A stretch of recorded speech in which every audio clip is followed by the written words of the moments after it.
Another video with a flashy thumbnail and a narrator shouting at you. Not here. I'm just a man in space chasing purple clouds. I have no plan, no mission, and I suspect the black hole is just a giant hole in my own memory. There's no point to this journey, so just lay your head down. We aren't going anywhere important. This whole endeavor, the shepherding, is fundamentally based on bad logistical planning and a comprehensive misunderstanding of what is required to corral sentient, harp-sounding purple gas through the silent, burnt toast expanse of space. My attire, the so-called Certified Galactic Shepherd's All-Environment Housing Unit, is perhaps the most glaring piece of evidence supporting this thesis.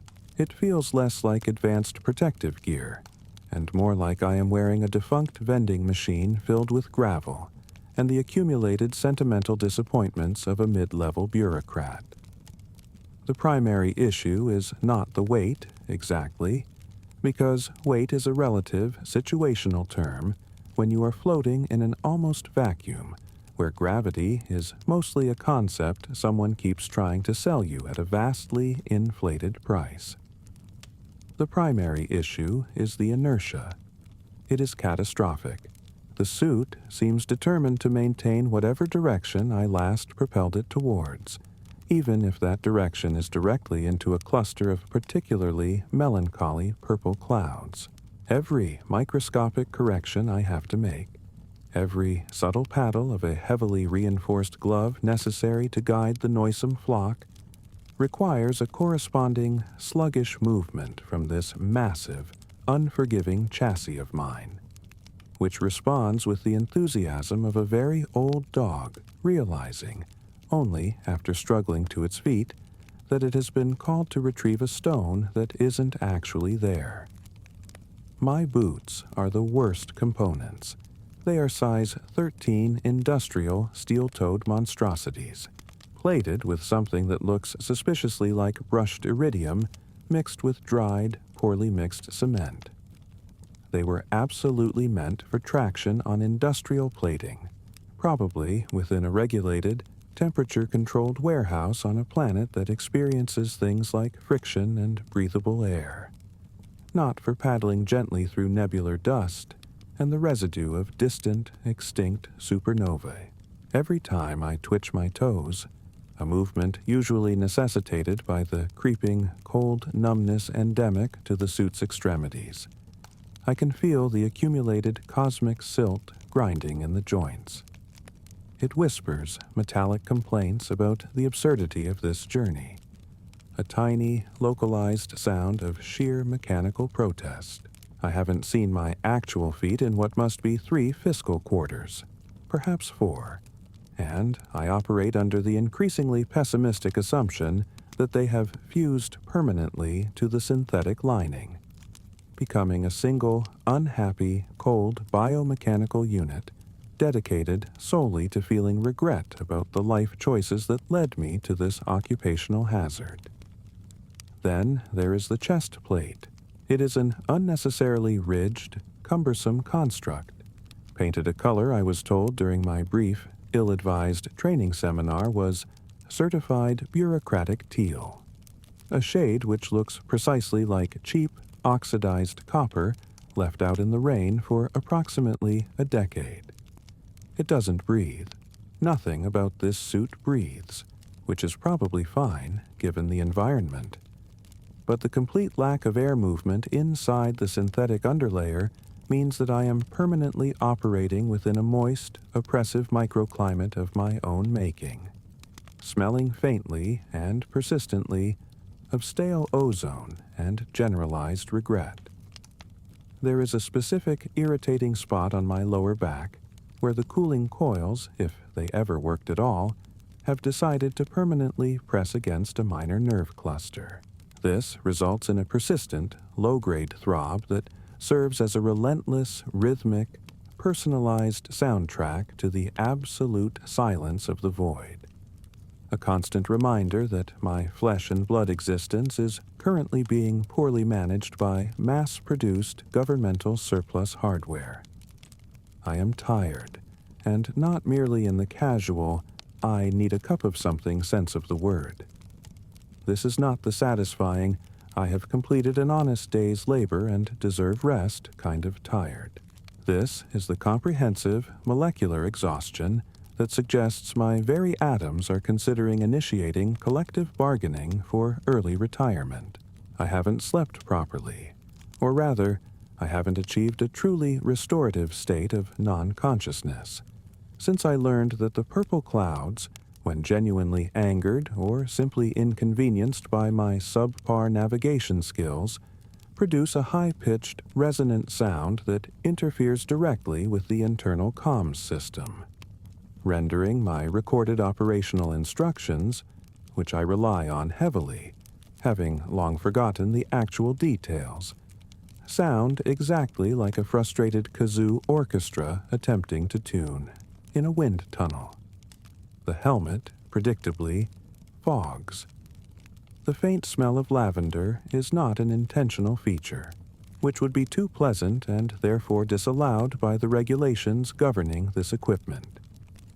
It is the accidental result of some kind of industrial-strength flowery cleaning solution spill 6 months ago, mixed thoroughly with the sheer humidity of my constantly exhaled ennui.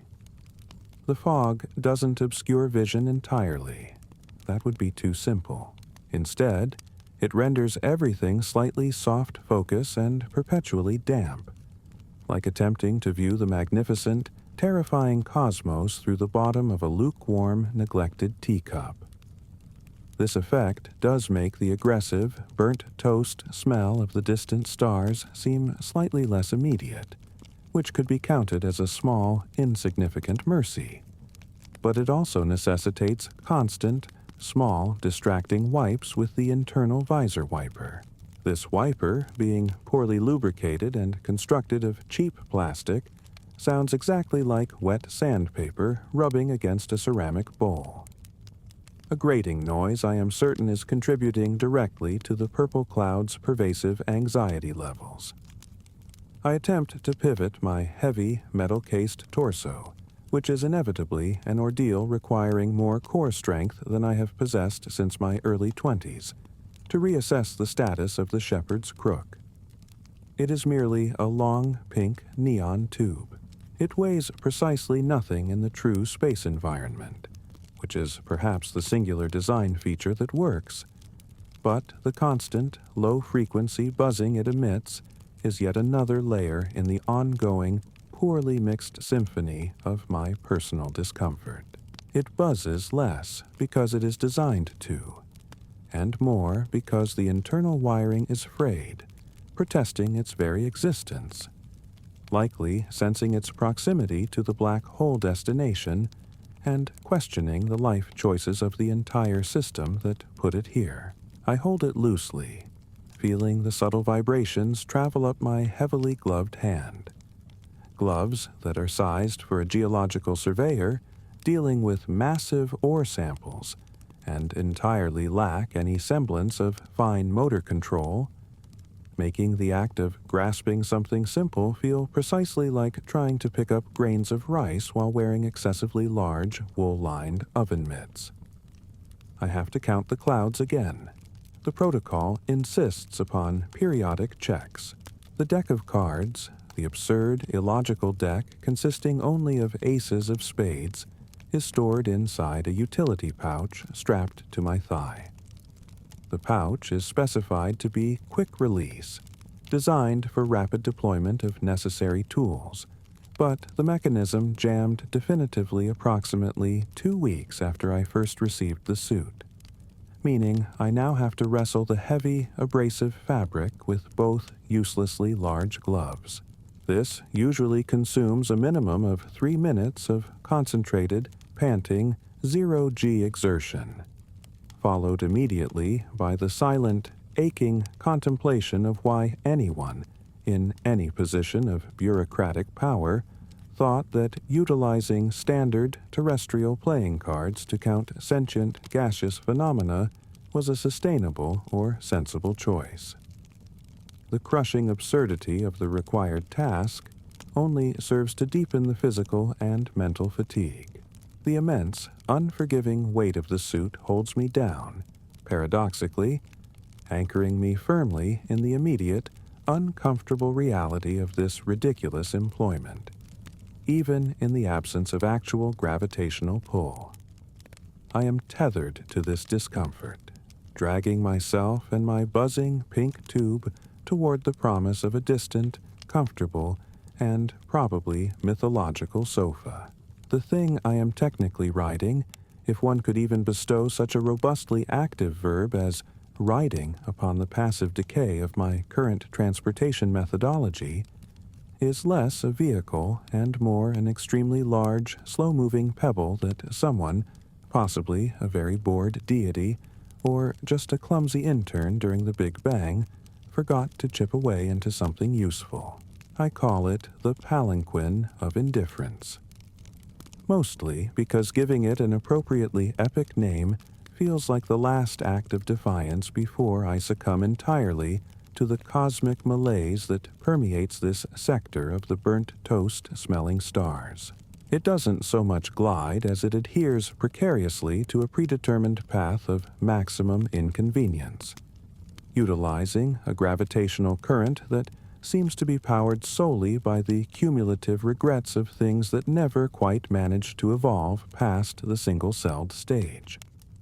It's just an asteroid fragment, really, but describing it as such fails to capture the sheer psychological weight of standing on a chunk of inert space debris for what feels like several geological epochs.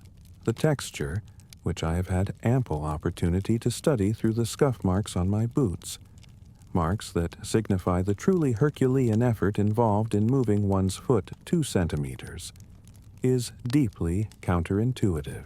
If you were to blindfold a person and ask them to describe the surface based only on touch, they might initially say, rough, like coarse grit sandpaper used to scrub away enthusiasm. But if they were allowed to linger, they would discover a disconcerting secondary characteristic: a faint, almost oily velvetiness, only present when the ambient temperature drops below what is scientifically defined as the point at which you stop caring.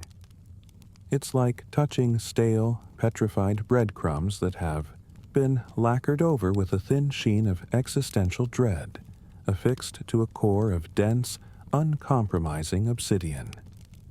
I spend an inordinate amount of time scuffing my boots just to gauge the responsiveness of the void beneath me.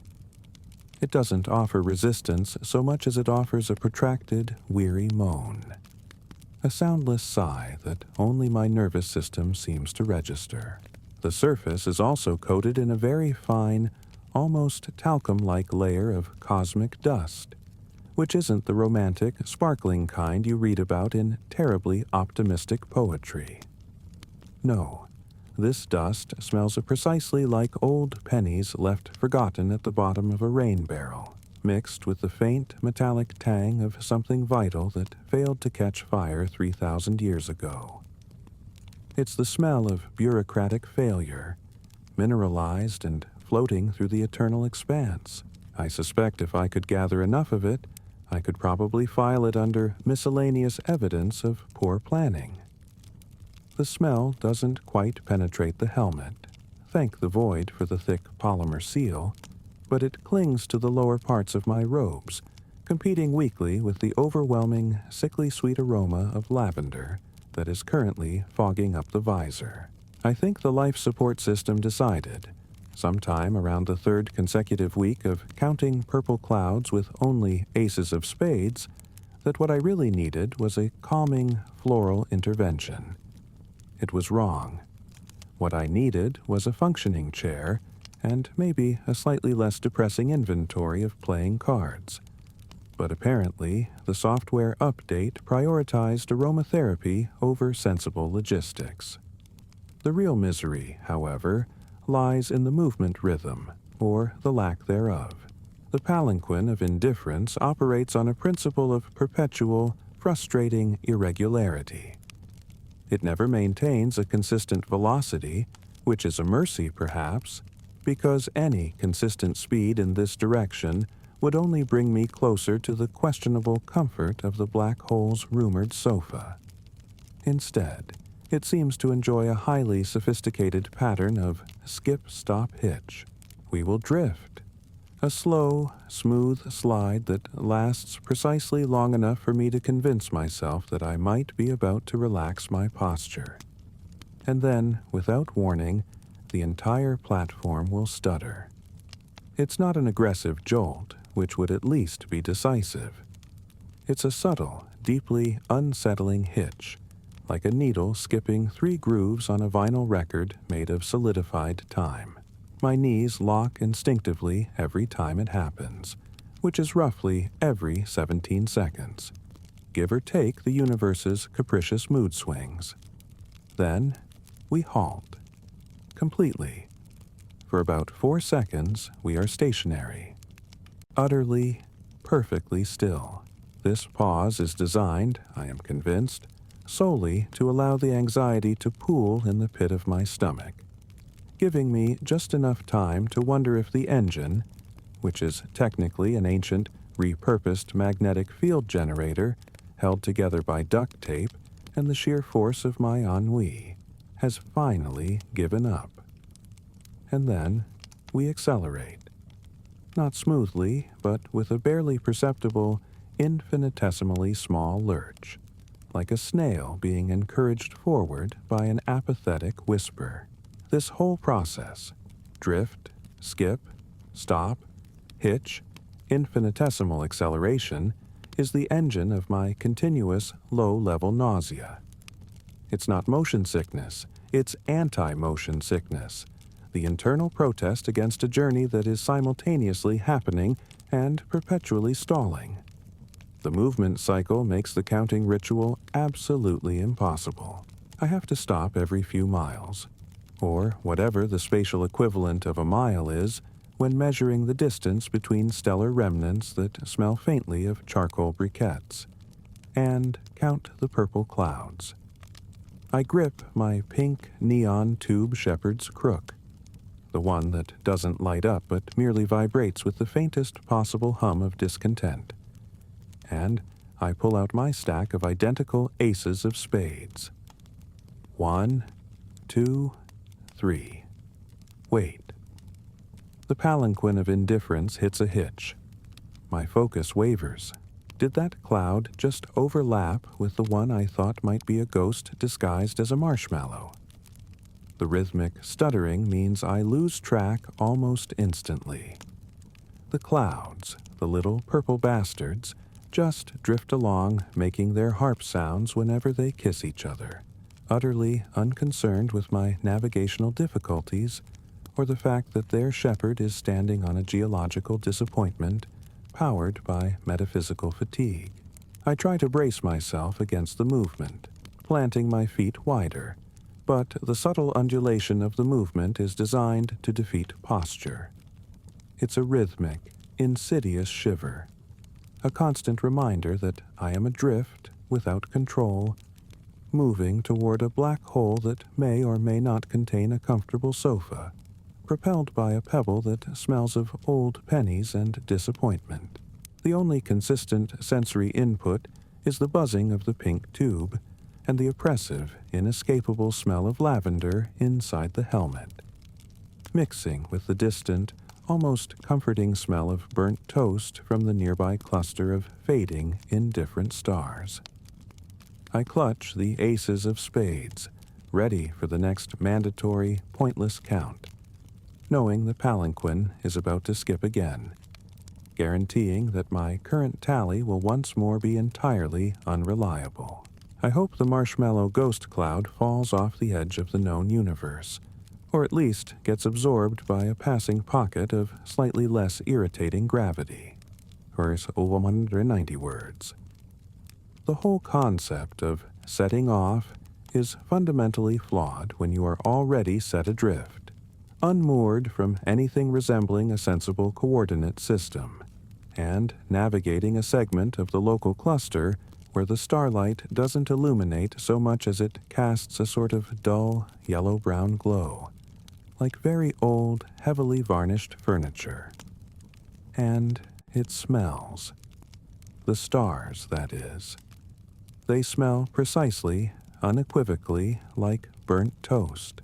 Not freshly burnt, mind you, but toast that was incinerated approximately 3 Tuesday afternoons ago, scraped off the heating element, and then left to desiccate in a humid attic for a few weeks before finally being placed into the general atmospheric drift of this particular spiral arm.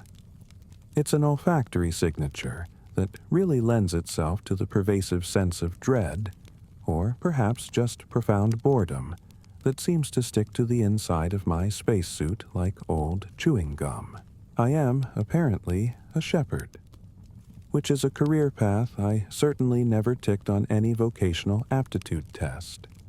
Mostly because I don't recall ever taking a vocational aptitude test, or indeed, ever making any conscious decision regarding my employment status. I just woke up one day, or perhaps one era, floating here, wearing this excessively heavy suit, holding a profoundly useless tool, and surrounded by livestock that were simultaneously ethereal and deeply irritating.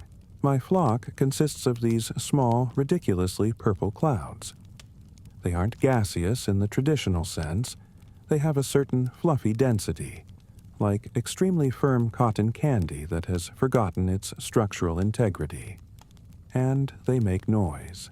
Every time 2 of them inevitably drift into contact, which is constantly because coordination is apparently antithetical to cloud existence, they produce this soft, irritating, high-pitched thwang sound, exactly like a poorly tuned harp string being plucked by a disinterested deity.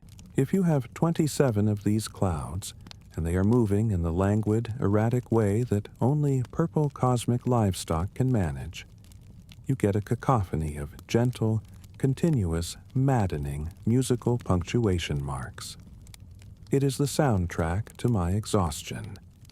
The grand destination for this purple, noisy congregation is, and I have to repeat this to myself occasionally, just to ensure I haven't entirely lost the plot, a black hole. Not just any black hole, either. The mission mandate, scrawled vaguely onto the inside of my visor display in handwriting that looked suspiciously like my own but lacked any of my characteristic self-loathing, stipulated that this particular gravitational singularity contained a comfortable sofa. A very comfortable sofa, apparently. The implication being that the sofa was the whole point of the journey, and the 27 purple clouds were merely the required entry fee, or perhaps simply luggage I was meant to keep track of until the point of inevitable gravitational spaghettification, at which point I might finally sit down. I have spent an indeterminate amount of time trying to remember who told me about the sofa. Was it a highly reliable source? A grizzled veteran of cosmic sheep herding? Or just a pamphlet dropped into my letterbox by a particularly cynical temporal marketing firm? I suspect the latter. My shepherd's crook, the designated tool for this entirely necessary undertaking, is an absolute marvel of misplaced design. It's a long, impossibly slender tube of neon, colored a vivid, offensive pink. Crucially, it does not light up. It produces no illumination whatsoever.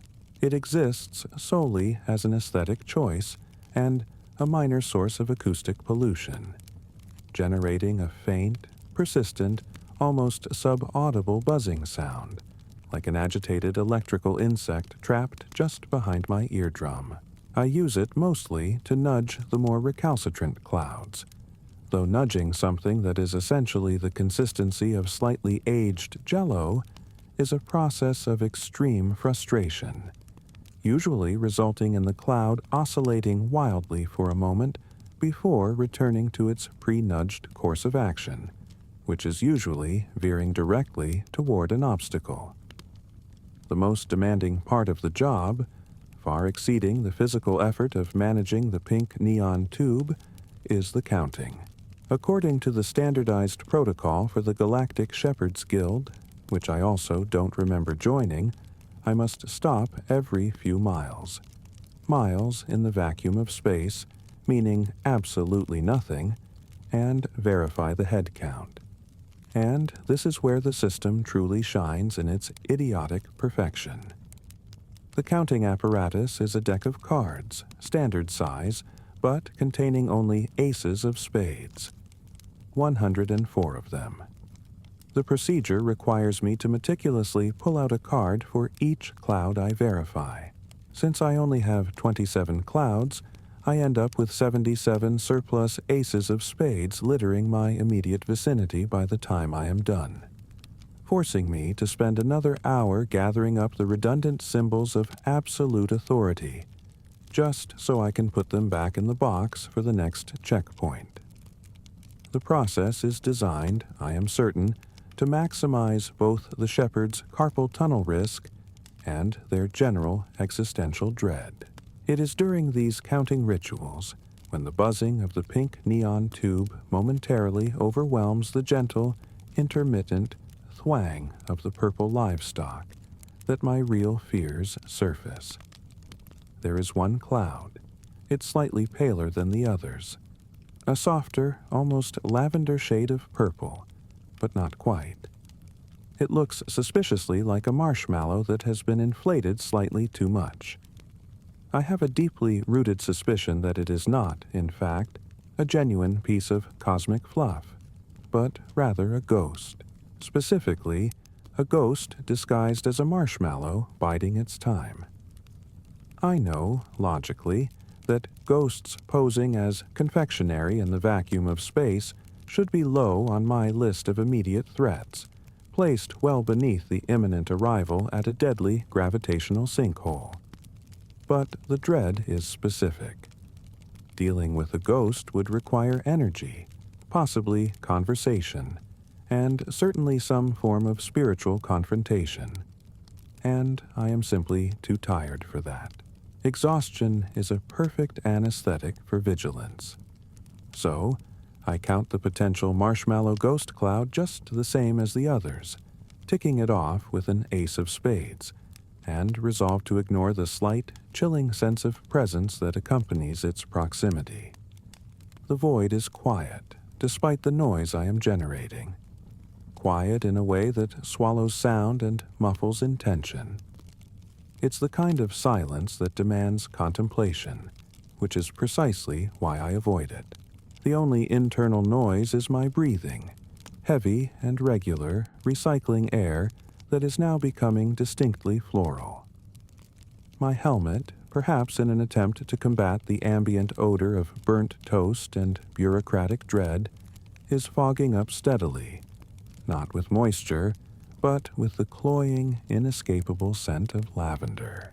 I drift on, following a vector that feels less like navigation and more like a gentle slump toward inevitability, pushing my purple flock with a buzzing pink tube toward the promise of a comfortable sofa tucked somewhere just beyond the event horizon. It seems, ultimately, like a terribly long way to go just to sit down. The whole concept of celestial navigation has always struck me as an exceptionally tedious undertaking, primarily because the cosmos, at this particular juncture, doesn't really seem to care about where it is going, or where I am dragging this congregation of unusually quiet livestock. I suppose livestock is a charitable term for what are, in truth, just very small, very dense pockets of high chroma nebulosity, the precise color of a grape-flavored lozenge left out in the sun for about 3 weeks, which is to say, purple. Not a majestic, regal purple, but a tired, slightly apologetic purple. The kind of color that whispers secrets about having once been red, but having simply run out of energy to maintain the vibrancy.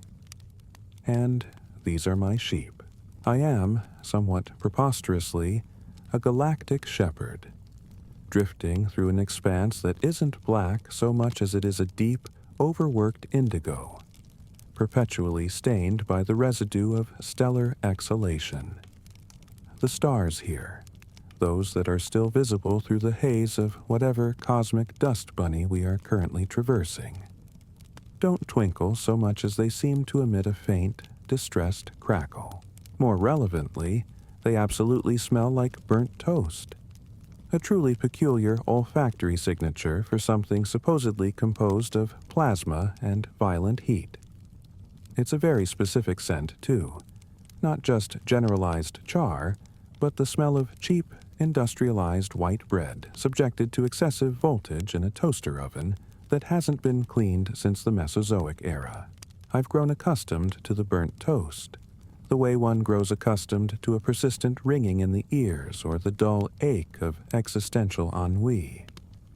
It has become part of the atmosphere, a constant low-grade irritant that filters through the air recycling unit of my suit, mingling miserably with the sickly, distant light that defines this region. The light, if one can even call it that, is less a source of illumination and more a suggestion of what light might look like if it were suffering from a terminal illness.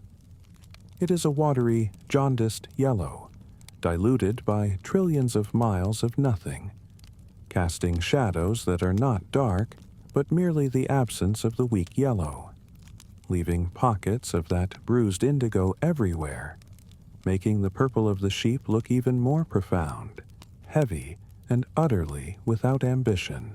My purpose, which I cling to only because it is marginally better than having no purpose at all, is to lead this silent, purple flock toward a destination that currently exists only as a vague gravitational anomaly on the edge of the visible spectrum. A black hole. I know. It sounds dreadful, the kind of place where everything gets crushed into an infinitesimally small singularity. But I was reliably informed. At some point I can no longer accurately recall that inside there is an exceptionally comfortable sofa. Not just comfortable, mind you, but upholstered in a specific shade of velvet that promises relief from the persistent burnt toast smell, and perhaps even has automated lumbar support, which is a feature I haven't experienced since leaving the relatively civilized cluster near the Orion Arm. The promise of such an amenity is the only thing lending any velocity to this miserable journey. To guide these spherical purple densities, I employ my shepherd's crook, which is, disappointingly, just a very long, slightly tacky pink neon tube. It is entirely useless as a light source. In fact, the tube doesn't illuminate at all, which seems like a profound failure of basic engineering principles, or perhaps a commentary on the general futility of my existence. Instead of light, it emits a low, ceaseless, incredibly high-pitched buzzing sound, a constant reminder that something electrical is happening nearby, even if that something is achieving precisely zero visible effect. When I prod the slower, more delinquent clouds, the ones that seem intent on simply dissolving into the indigo void, the pink tube touches the purple vapor, and for a fleeting, almost melancholic moment, a faint, resonant sound erupts. It is the sound of a harp being plucked by someone who is extremely tired and mildly discouraged, a delicate chime that just barely cuts through the buzz of the crook and the silence of the void itself.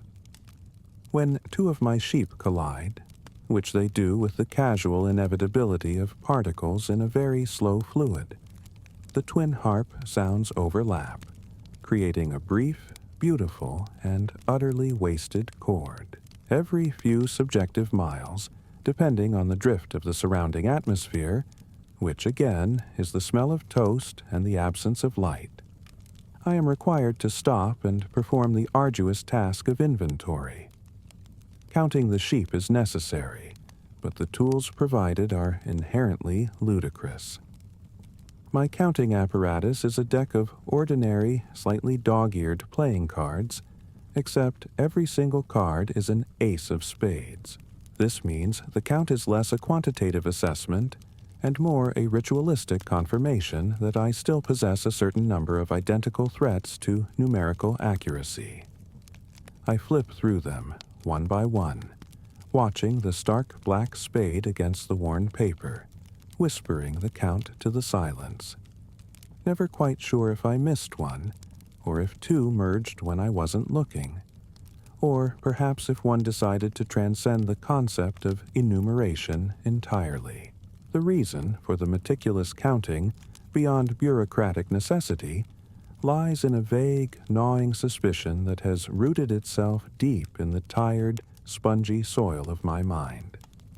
I am utterly convinced that one of the purple clouds is not, in fact, a purple cloud, but is instead a specter, a ghostly entity disguised, for some inexplicable, tedious reason, as a slightly oversized, unusually purple marshmallow. The difference is undetectable visually, since the purple fog is uniformly textured, but the implication of having a supernatural confectionery haunting my flock adds a layer of exhausting anxiety to an already exhaustive journey. I should investigate, of course, perhaps run a spectral analysis or attempt to offer the suspicious cloud a cup of cocoa to see its reaction, but I am simply too tired. The effort required to distinguish between an actual purple cloud and a ghost dressed as a marshmallow is more than I can muster when I know, definitively, that the reward for success is only slightly less exposure to the smell of burnt toast. The void remains intensely, profoundly quiet, interrupted only by the buzzing pink tube and the sporadic, weary harp chords of my purple charges. The indigo stretches out, endless and bruised, and the thin yellow light barely grazes the surface of my helmet. And, as I wait for the inertial dampeners to spool up again, attempting to ignore the sheer, crushing scale of everything, a new element begins to intrude.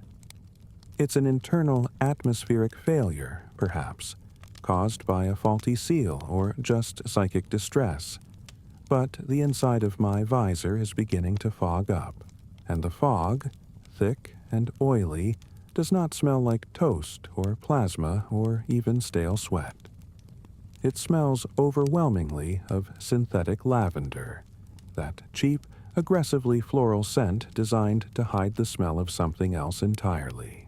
It coats the interior of the glass, softening the edges of the distant, failing stars, mixing the scent of calm with the smell of stellar catastrophe, and confirming, once and for all, that even here, deep within the tired machinery of the cosmos, I cannot escape the tyranny of cheap fragrance.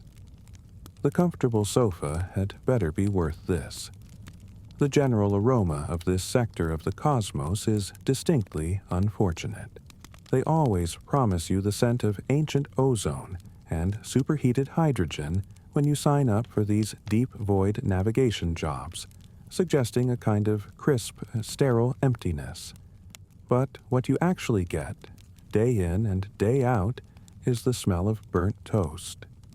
Not intensely burnt, mind you, just that low-grade, forgotten in the back of the appliance sort of char that lingers, suggesting some fundamental cosmic-level carelessness has been committed far upstream in the universal kitchen. I have been wading through this particular burnt toast miasma for what feels like several sequential millennia, or perhaps just a very long Monday. It's difficult to tell which without a reliable temporal reference point. And honestly, the lack of surprise I feel at the sheer pointlessness of my current occupation has become its own kind of heavy gravitational drag. I am, apparently, a shepherd. A galactic shepherd, if the faded, slightly sticky laminated identification badge strapped to the outside of my environmental suit is to be believed. And my flock, my utterly tedious little congregation, are small, purple clouds. They aren't even particularly interesting shades of purple, just a sort of dusty mauve, the color of institutional carpet found in the basement of a very minor municipal building.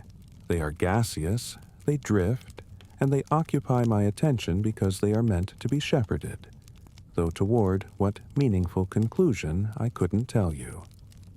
They do, however, have this utterly irritating acoustic property. Whenever two of them collide, which they do with the casual, directionless frequency of pool balls in zero gravity, they emit a sound. Not a crash or a fizzle, or the expected spectral shriek, but the precise, pristine sound of a plucked harp string, a very expensive, beautifully tuned harp. Imagine attempting to sleep while listening to 1,000 tiny, perfectly rendered glissandos, punctuated by the smell of burnt carbohydrates. It's maddeningly refined background noise, an elegant torture designed by someone with an extremely poor grasp of long-term psychological sustainability. My mandate, whispered vaguely down an encrypted quantum channel that mostly just relayed static and the sound of someone sighing profoundly, is to lead these purple gas pockets toward a black hole. Not just any black hole, naturally. This is the designated black hole, the one rumored to contain, somewhere just past the accretion disk, a very comfortable sofa. I cannot stress enough how much this detail exhausts me. A sofa, the entire purpose of navigating this sticky, silent void, managing a flock of musical upholstery-colored vapors, enduring the burnt toast, is the vague promise of domestic furniture on the event horizon.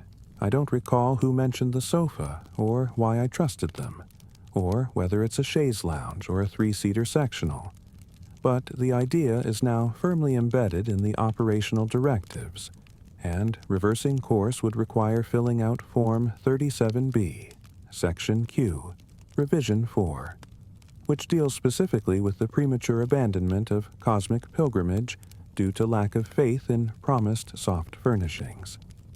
I simply don't have the energy for that kind of paperwork.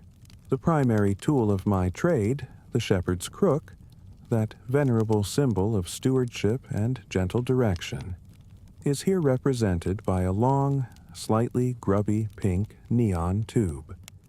It is essential to note that this tube does not, under any circumstances, produce light. Its only function is to emit a faint, high-pitched buzzing sound, a noise that serves no practical purpose other than to constantly remind me that I am holding a piece of decorative lighting that has failed its primary assignment and is now repurposed as a completely ineffective livestock management implement. It's too flimsy to push the clouds, which are non-solid anyway, and too brightly colored to be useful as camouflage. It just buzzes, the physical manifestation of low-level chronic annoyance.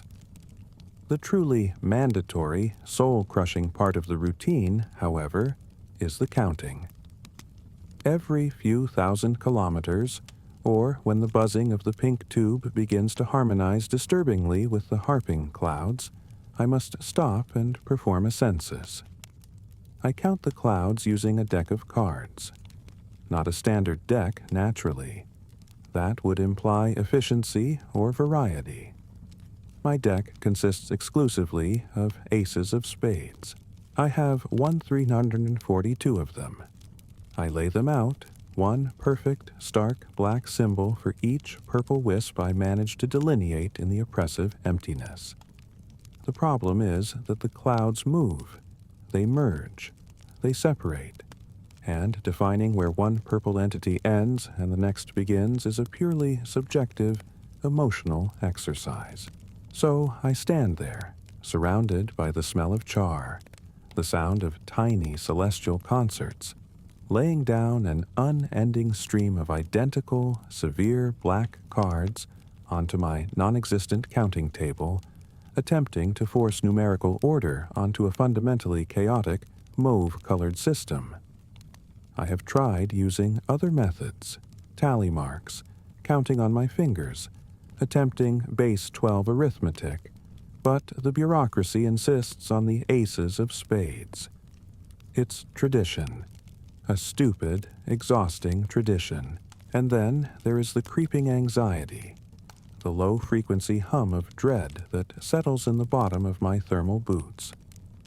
I am increasingly concerned that one of the purple clouds is not, in fact, a benign cosmic vapor pocket, but a ghost. Specifically, a ghost that has disguised itself as a marshmallow. I have no logical foundation for this belief, other than a persistent feeling of being spectrally judged whenever I lay down an ace of spades. I can't tell which one it is. Does it behave differently? No. Does it smell different? Maybe slightly less burnt toast. More faint confectioner's sugar, mixed with profound ancient sorrow. To determine definitively whether I have a spectral confectionery imposter in my flock would require complex spectroscopic analysis, or perhaps simply yelling, "Are you a ghost marshmallow?" very loudly into the void, which might violate the void's silence protocols, leading to more paperwork. I am simply too tired to confront the possibility of a deceptive, sugary apparition. If it is a ghost marshmallow, I assume it's enjoying the harp music and the buzzing neon tube. Perhaps it knows the location of the comfortable sofa. The void is supposed to be cold and absolute, defined by the absence of everything. Instead, it's noisy and smells like a minor domestic fire.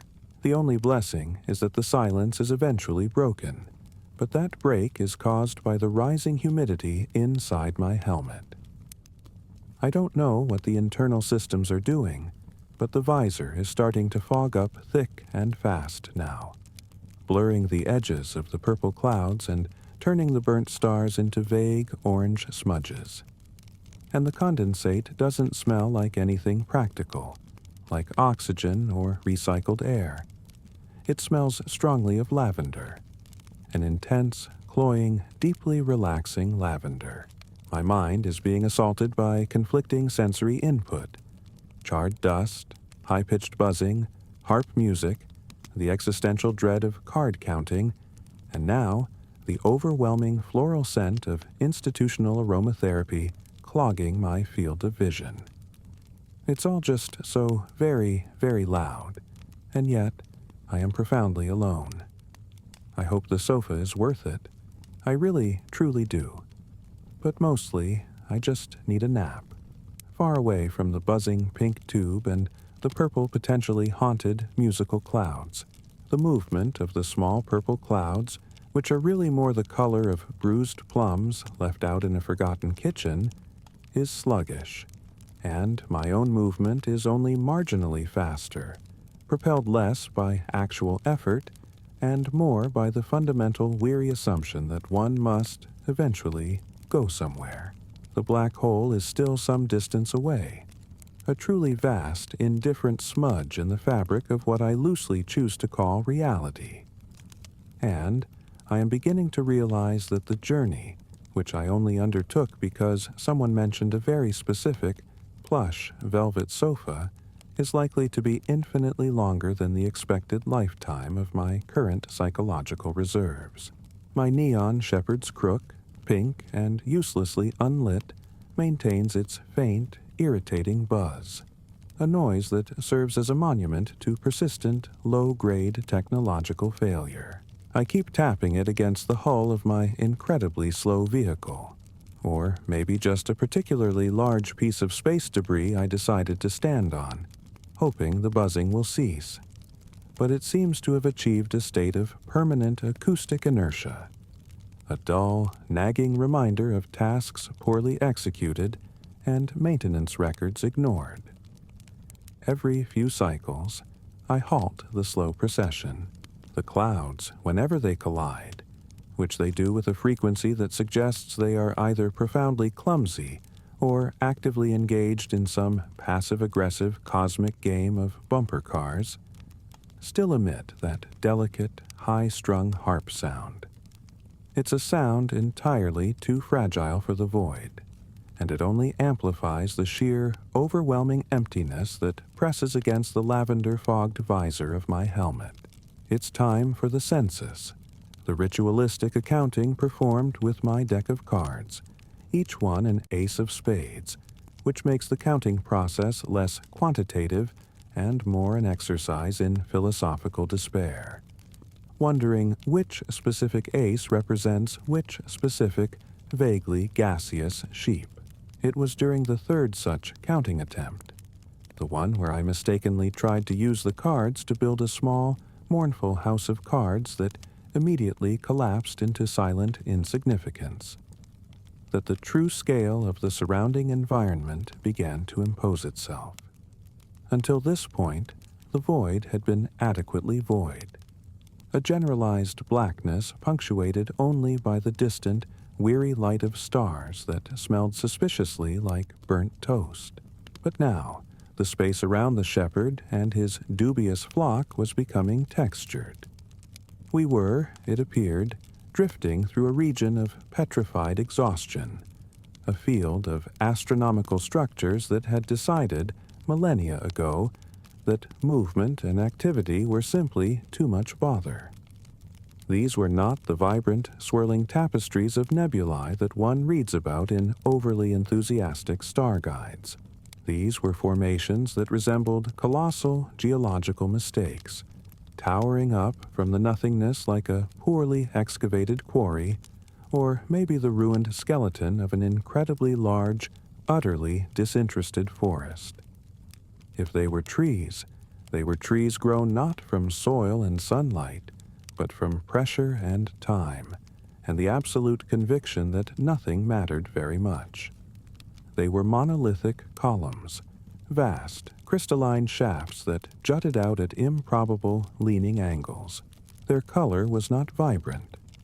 It was the precise, non-committal shade of dried salt deposits mixed with a faint, metallic tinge. The color of waiting, perhaps, or maybe the color of things that have been utterly forgotten, but refuse, with stubborn inertness, to fully disintegrate. They were, functionally, massive geological features, but in their silent, spired complexity, they suggested the structural necessity of trunks and branches, only stripped bare of any biological warmth, leaving behind only the cold, indifferent architecture of cosmic bone. I found myself idly pushing one of the purple clouds around a particularly egregious column, a spire that ascended to a height I couldn't comfortably calculate, ending in a series of sharp, jagged protrusions that looked less like mountain peaks and more like the shattered crown of a king who died mid-yawn. The scale of these features was oppressive. They were so enormous that they ceased to look like objects and started to look like mistakes in perspective, like the background of the universe had been rendered poorly and then left to solidify into permanent, static disappointment. The surface of these cosmic monoliths, if I can even call them that, was striated, layered with epochs of celestial debris compressed into a density that felt profoundly heavy. It was like looking at the cross-section of millions of years of celestial ennui, each layer representing a specific flavor of universal apathy. There were faint, shimmering traces of what might have once been metals, now oxidized into dull greens and muted ochres, suggesting a past life of geological activity that had long since surrendered to entropy. It reminded me, vaguely, of the sedimentary layers you might find in an incredibly deep canyon. Except here, the canyon walls were infinite, and the sediment was the dust of exploded civilizations and the calcified remnants of theoretical concepts that simply never took off. One feature, in particular, caught my non-committal attention. A vast shelf of what looked like fused, oversized gravel, hanging precariously over the path of my small flock. It looked exactly like a petrified landslide, caught midway through its descent eons ago, now frozen in a permanent state of imminent, yet incredibly slow, collapse. It hung there, entirely indifferent to gravity or Newtonian physics, simply because it had, presumably, stopped caring about the practicalities of falling. It possessed the silent, profound tiredness of everything in this sector. I wondered, with a momentary spark of effort that immediately fizzled out, if these colossal, inert structures had been formed by some geological process akin to the slow folding and faulting of continental plates. But that implied heat, friction, and movement, all concepts entirely antithetical to the silent, cold resignation of this place. No, these structures looked like they had simply condensed, like the universe exhaled very heavily, and these spires were the consequence, the crystallized sigh of an exhausted cosmos. They were the geological embodiment of the word eventually, but drawn out over a time frame so vast that eventually had become synonymous with never. I guided the purple clouds, which maintained their fragile, annoying harping sound, around the base of the largest structure. It was so massive that it distorted the faint starlight, casting a shadow that swallowed up the little illumination provided by the burnt toast stars. Moving past it was like navigating the ruins of a city built by giants who had lost all enthusiasm for architecture. I felt a fleeting sympathy for the rock. If it could be called rock, it looked utterly bored with the sheer fact of its own immense existence. It was a terrible burden, being so large and yet so fundamentally meaningless. Perhaps, I thought, these structures were also waiting for the comfortable sofa inside the black hole, having simply stopped short of the destination and settled permanently into their current, massive, miserable forms. It would explain the pervasive sense of deep, unforgiving weariness that clung to every jagged edge and silent shelf. I sincerely hoped that my own pursuit of comfortable seating would not end in a similar fate, leaving me as an enormous, indifferent monument to failed, upholstered ambitions. The lavender fog in my helmet thickened slightly, with the sheer proximity to such profound cosmic boredom. I nudged my flock forward, trying not to bump my buzzing pink crook against the permanent stillness of this petrified non-forest. The cosmic dust here, if you could even call it dust, it felt more like the granulated residue left behind after attempting to deep fry an entire library, had a persistent, deeply depressing scent of burnt toast. Not the sharp, acrid smell of immediate combustion, but the sort of defeated, lingering odor that suggests the toast was forgotten entirely, perhaps days ago, left to smolder in quiet resignation while the baker went off to contemplate the inevitable heat death of the universe. It was an appalling atmosphere to navigate, especially considering I hadn't had any real breakfast in what felt like several geological epochs, and the smell was making my stomach feel actively spiteful. I was floating, drifting, really, through this low-grade culinary disaster zone when I encountered someone who seemed to have found a purpose, or at least the perfect illustration of what happens when purpose dissolves entirely, but routine remains. He called himself a shepherd, though his flock was composed entirely of small, intensely purple clouds. They weren't misty, ethereal things. They were dense, saturated blobs, like overdyed cotton balls that had achieved orbital velocity, and they moved with the profound, unsettling silence of deep space, only punctuated by a truly bizarre phenomenon. Whenever two of the purple sheep clouds gently nudged each other, a frequent occurrence given their lack of spatial awareness and my general inability to care, they emitted a single crystalline sound, exactly like a harp string being plucked once, expertly, and then immediately forgotten. It was the soundtrack to profound cosmic loneliness, performed entirely by atmospheric compression. The shepherd himself looked exactly as tired as one would expect someone whose job involved managing a flock of musical, purple gas spheres in a toast-smelling void.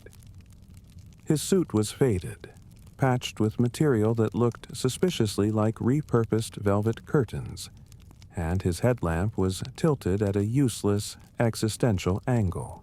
He was leading his flock with absolute, grim determination toward a singularity, a churning black abyss that looked less like a tear in reality and more like a poorly maintained industrial drain. "They need to go in there," he stated, his voice thin and dry over the comms, a voice that suggested he hadn't raised it above a sigh in centuries. He didn't look at me, only at the procession of increasingly dense purple blobs. "I was told there is a sofa, extremely comfortable. Maybe velvet. I don't recall who told me, or when, or why I believed them, but the destination is set. One cannot simply stop shepherding, even if the destination is utter annihilation." I tried to process this information, a singularity being a destination for comfort furniture. But my brain seemed to have implemented a soft filter against useful comprehension. "A sofa?" I asked, which felt like a tragically inadequate response to the situation. "Yes, a 3-seater, I suspect. Possibly modular," he confirmed, sounding deeply burdened by the furniture's requirements. He gripped his shepherd's crook, which was the single most impractical object I had ever seen utilized for livestock management. It was a long, thin tube of faded pink neon, utterly defunct. It emitted no light whatsoever, having clearly burned out long ago, but it vibrated faintly, producing a low, almost imperceptible buzzing sound, like an exhausted mosquito attempting to navigate molasses. He had to stop then, interrupting the painful progress toward the theoretical velvet couch, because routine demanded accounting. "Counting," he mumbled, retrieving a worn deck of cards from a pouch strapped precariously to his thigh. I watched, vaguely fascinated and horrified, as he spread them out. The entire deck, I quickly realized, consisted only of aces of spades, hundreds of them. Identical, stark, black cards. "Are those all the same card?" I ventured. "Naturally," he sighed, picking them up one by one, tossing each ace into the purple cloud stream, where they disappeared without a splash or a sound. "It maintains continuity. You can't accurately count things like purple, musical clouds using different denominations. That would introduce unnecessary variables. Spades are trustworthy. Aces mean beginning.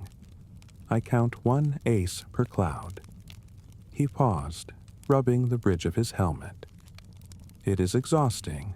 There are so many." I watched maybe 30 of the identical cards vanish. The entire process seemed designed to generate maximum fatigue for minimal results. "And how do you know if you are missing one?" He froze, his hand hovering over the deck. This question seemed to genuinely disturb the delicate framework of his cosmic despair. "Ah, that is the core uncertainty, isn't it? The entropy of the flock. I have a lingering, awful suspicion that one of them is not a cloud at all. I suspect it is a ghost, a very sneaky ghost, wearing a disguise of a slightly too firm marshmallow. You see how some of them are slightly denser? Less diaphanous?" I squinted. All the purple clouds looked exactly the same to me. Perfectly, overwhelmingly purple. "The marshmallow ghost," he insisted, leaning in conspiratorially, the neon pink crook buzzing faintly near my ear. "It doesn't make the harp sound when it bumps another cloud. It makes a faint, high-pitched ping instead. Very subtle. It's impossible to distinguish reliably, especially since my helmet has begun to fog up constantly. Do you smell that?" I could only smell the burnt toast permeating the vacuum. Lavender, he corrected, sounding profoundly disappointed. It smells of cheap, industrial lavender. It mixes horribly with the burnt toast, giving the whole void a sort of aggressive, misplaced spa feeling. If I could clear the lavender fog, I might be able to detect the marshmallow ghost through visual confirmation. But my current maintenance protocols preclude the use of solvent, as I misplaced the correct screwdriver 67 years ago. He shoved the cards back into the pouch, the counting routine evidently terminated by fatigue and the overwhelming philosophical burden of spectral confectionery. He turned back toward the black hole, which was now noticeably closer, promising its dubious reward of comfortable seating. "Listen," he said, finally making momentary eye contact, and this was the part that felt vaguely like a clue, though entirely useless. "You are wandering. That is clear. If you are looking for anything of actual significance, the best advice I can offer you is this. Don't trust anything that smells deliberately fragrant in deep space, especially if it attempts to obscure the smell of mild electrical failure. The lavender is a lie. The sofa, however, is probably real." And then, as if concluding the only piece of wisdom he had left, he gave a weary wave with the buzzing pink neon tube and continued his slow, painstaking drift toward oblivion, encouraging his purple, harp-string-emitting flock to follow him into the drain in search of upholstery. I watched them go, the last vestige of hope residing in the promise of a potentially velvety three-seater, until they were all engulfed by the sheer, crushing blackness. My helmet, already smelling like burnt toast, now had the distinct, unwelcome chemical undercurrent of cheap lavender. I took his advice about fragrance as a professional courtesy, but the actual meaning, if there was any, was already dissolving in the persistent, apathetic haze of this particular quadrant of space. My entire orientation, once mildly defined by a series of coordinates, was now dictated purely by my desire to float as far away as possible from anyone contemplating counting things with a deck of identical aces of spades. The search for meaning continued, but now it was tinted purple and smelled vaguely of a poorly managed breakfast buffet. It's always the same sort of non-memory that drifts up, isn't it? The kind that feels less like something you experienced and more like something you watched happen to a character you immediately forgot the name of, played by an actor whose face you can't quite place, but you distinctly remember they had very bad posture. This one, if memory serves, involved a profound and utterly senseless amount of floating. I was, apparently, a shepherd. Not the pleasant, rolling green hills, smell of freshly sheared wool sort of shepherd. No, that would imply purpose and gravity. This was the cosmic variety, adrift in a part of the galaxy that smelled emphatically like burnt toast. I don't mean figuratively. I mean that specific, acrid, carbonized carbohydrate smell that hangs in the air after you've left the toaster on too long, and you realize you have ruined breakfast and possibly your morning. The stars here, they had that aroma, somehow channeled through the vacuum and into my consciousness. Or perhaps it was just my suit filtration system finally giving up on the concept of fresh air and resorting to culinary disaster ambiance. My sheep were not sheep. They were small, indistinctly shaped agglomerations of purple cosmic dust, nebulous puffballs that moved with the slow, almost insulting languor of something that knows it has all the time in the universe and intends to use every second of it to irritate you personally.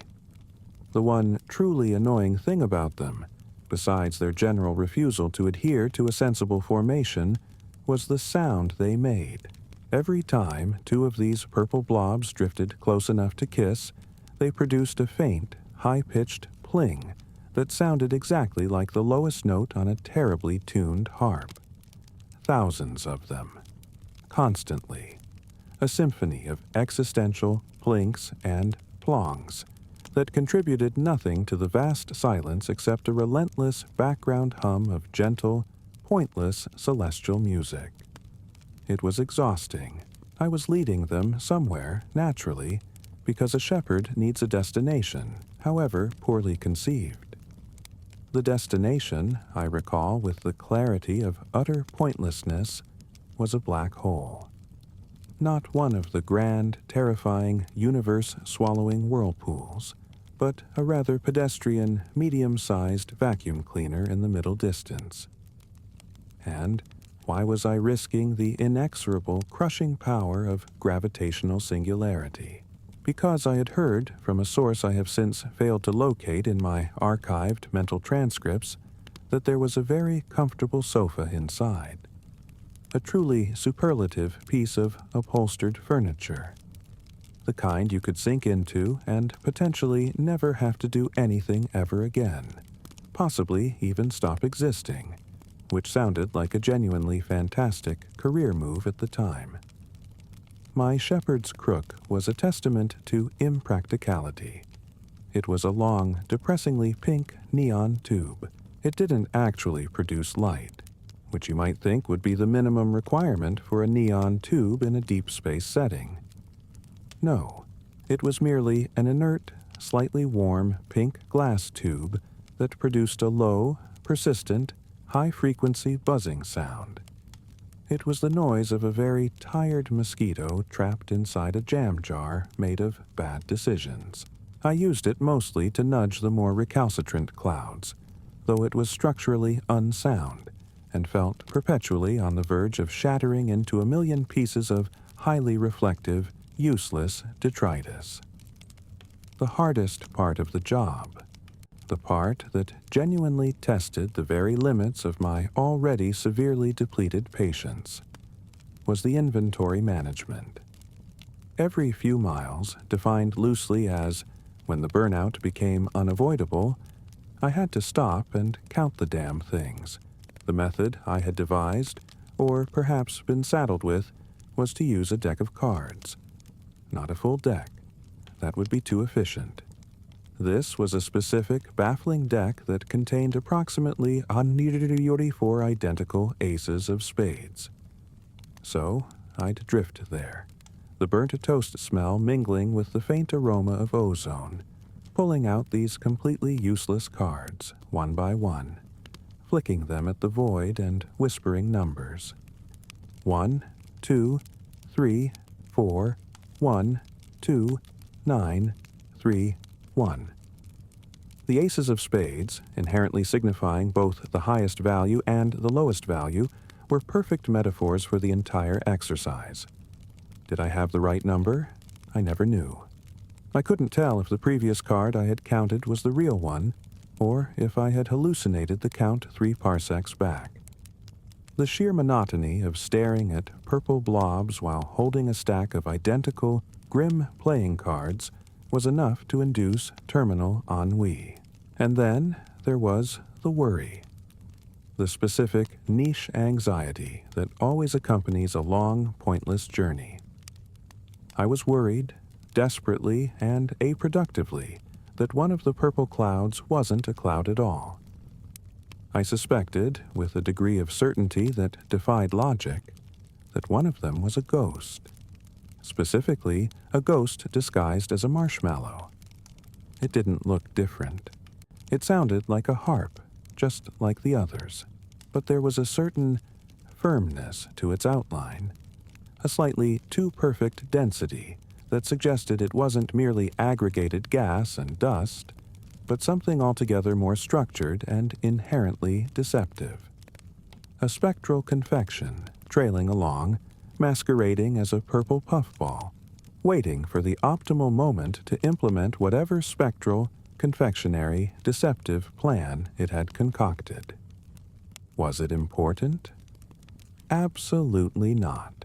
Was I going to stop and probe the structural integrity of a potentially ghostly marshmallow in deep space, thereby risking disrupting the flow toward the comfortable sofa? No, I was far too tired. Investigation required focus, and my focus had been permanently rerouted to monitoring the alarming pink glow of my ineffective crook and trying to mentally calculate what the difference between 144 aces of spades and 145 aces of spades actually was in terms of cosmic cloud population dynamics. The void, meanwhile, was exquisitely quiet, save for the constant gentle plinking of the stupid musical sheep. My helmet viewport, adding insult to atmospheric injury, was beginning to fog up. The condensation wasn't just water vapor either.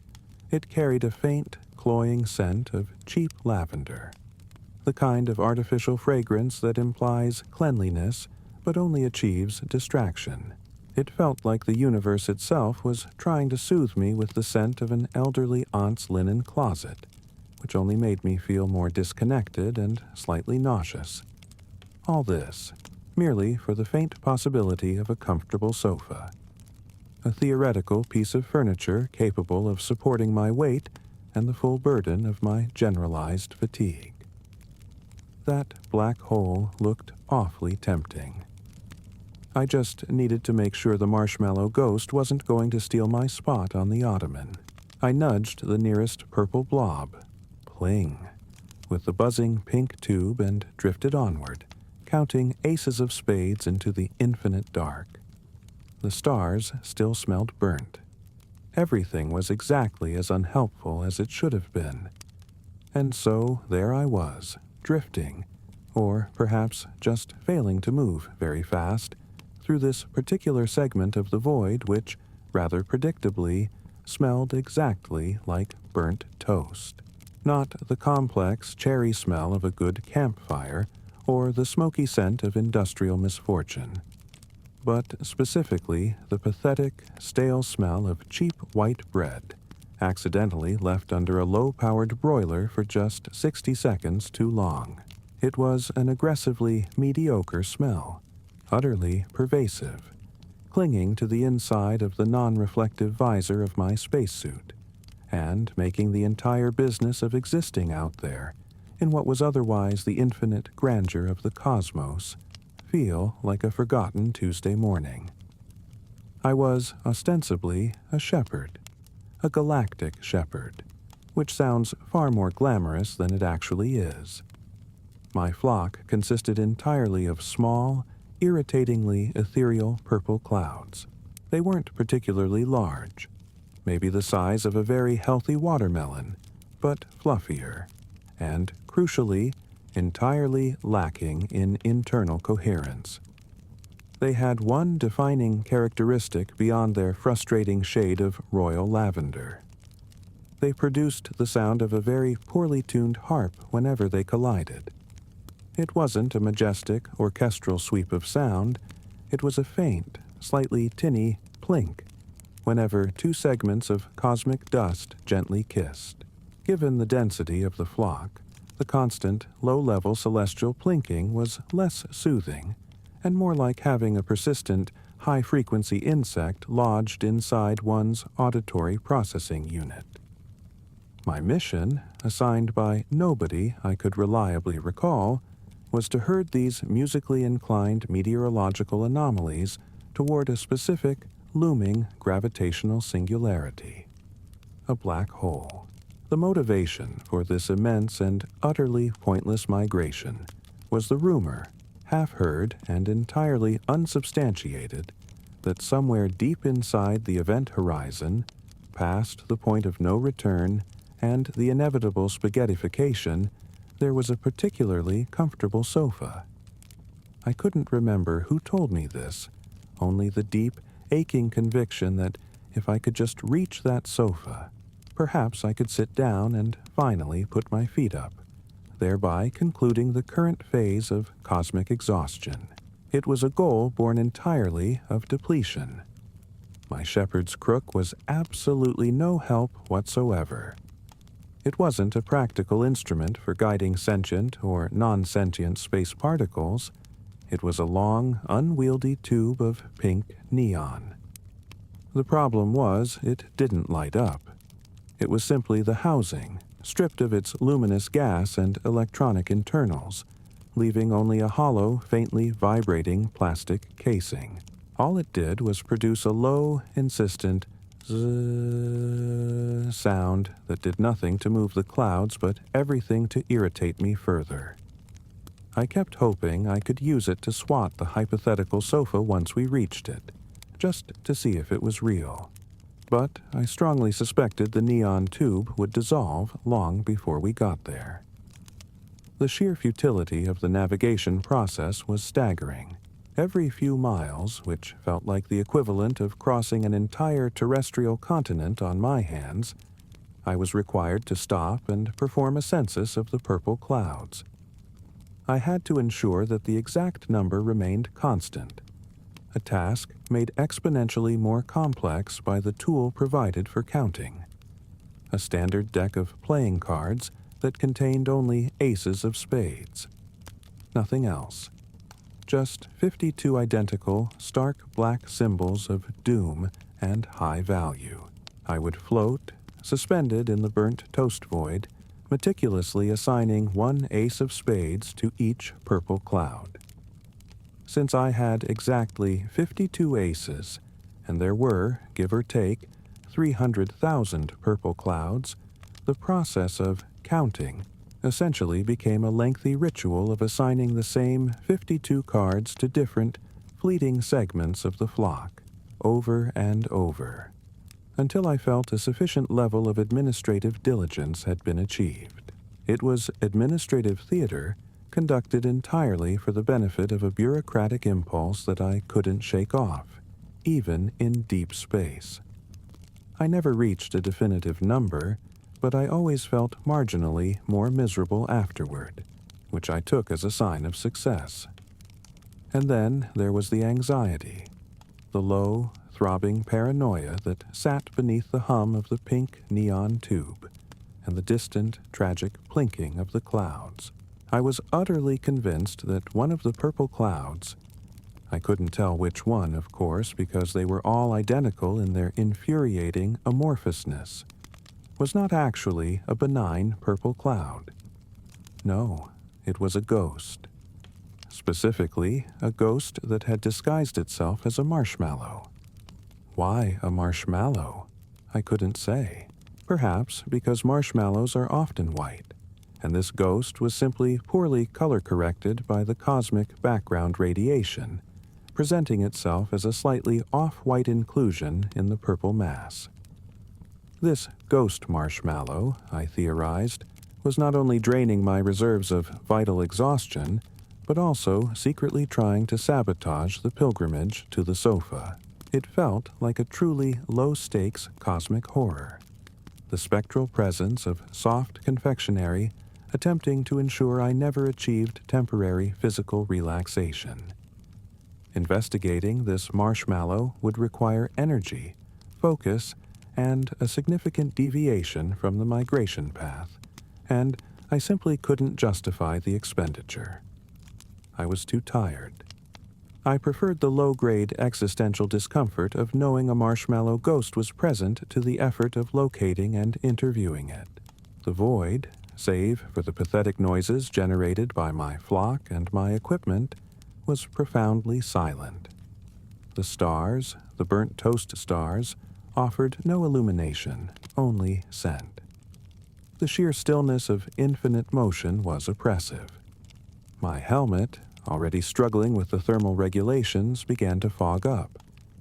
The fog, however, was not the cold, clear condensation of fear or sweat. It was dense, warm, and smelled distinctly of lavender. It was the smell of the clouds themselves, leaching into my oxygen supply, coating the inside of my visor with a layer of cloying floral perfume, mixed terribly with the burnt toast smell that permeated the exterior. I was trapped in a tiny capsule of conflicting, profoundly disappointing aromas, driving a flock of singing vapors towards a mythological piece of furniture. It went on, and on. The counting ritual repeated itself with the 52 aces of spades. The zzz of the useless neon tube continued its high-frequency torment, and the black hole, the promised resting place, grew slightly larger, slightly more menacing, and infinitely more silent. It didn't look like a doorway to comfort. It looked like the inevitable termination of motion. Eventually, though, perhaps after what felt like 5 hours or 5 billion years, time, as always, having lost all meaningful metrics, we reached the periphery of the singularity. The gravitational forces began to tug at the edges of the purple clouds, pulling them faster now, accelerating the plinking noise into a faint, frantic chime. I held on to my useless neon crook, preparing for the final plunge, anticipating the soft embrace of the promised comfortable sofa, or, more likely, the immediate realization that I had been led astray by hearsay whispered across light years. We crossed the event horizon. The purple clouds, the aces of spades, the burnt toast smell, the lavender fog, the buzzing crook, the marshmallow ghost. It all simply stopped being relevant. There was no sofa. There was simply the final, definitive exhaustion of having traveled that far for a piece of furniture that either never existed or had already been pulverized into subatomic particles thousands of millennia ago. The black hole was, predictably, empty of upholstery. It was merely the end of the road.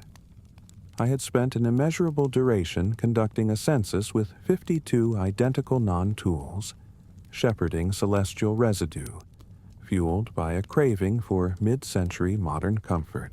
I realized with a deep, weary sigh that probably sounded like air escaping a punctured tire, that this entire memory, the detailed account of the clouds, the scents, the inventory of my profound fatigue, was nothing more than a record of wasted effort. It had no narrative arc, no twist, no profound philosophical meaning.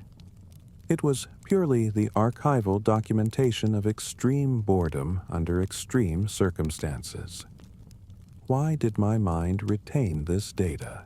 Why dedicate processing power to the spatial coordinates of a mythical sofa? Because, of course, that is all memory ever truly is. The exhaustive, irrelevant cataloging of things that meant nothing then, and mean even less now. The purple clouds are gone. The burnt toast is gone. I am here, still tired, still contemplating the utter futility of having spent so long worrying about the spectral integrity of a confectionery item. I should probably just forget the whole thing. It was a pointless excursion, a zero-sum exercise in cosmic migration, and the fact that I can still recall the faint zzzt of that pink tube is proof that the mind is fundamentally unable to prioritize useful information. The lavender smell, though, that was almost pleasant for a second. Almost. But mostly it was just distracting. The smell was the first thing, always the first thing, an olfactory assault that was somehow both searingly present and utterly unremarkable. Burnt toast, not the complex, bitter char of something truly incinerated, but the flat, stale odor of bread that had been left under the broiler for precisely 30 seconds too long, then forgotten.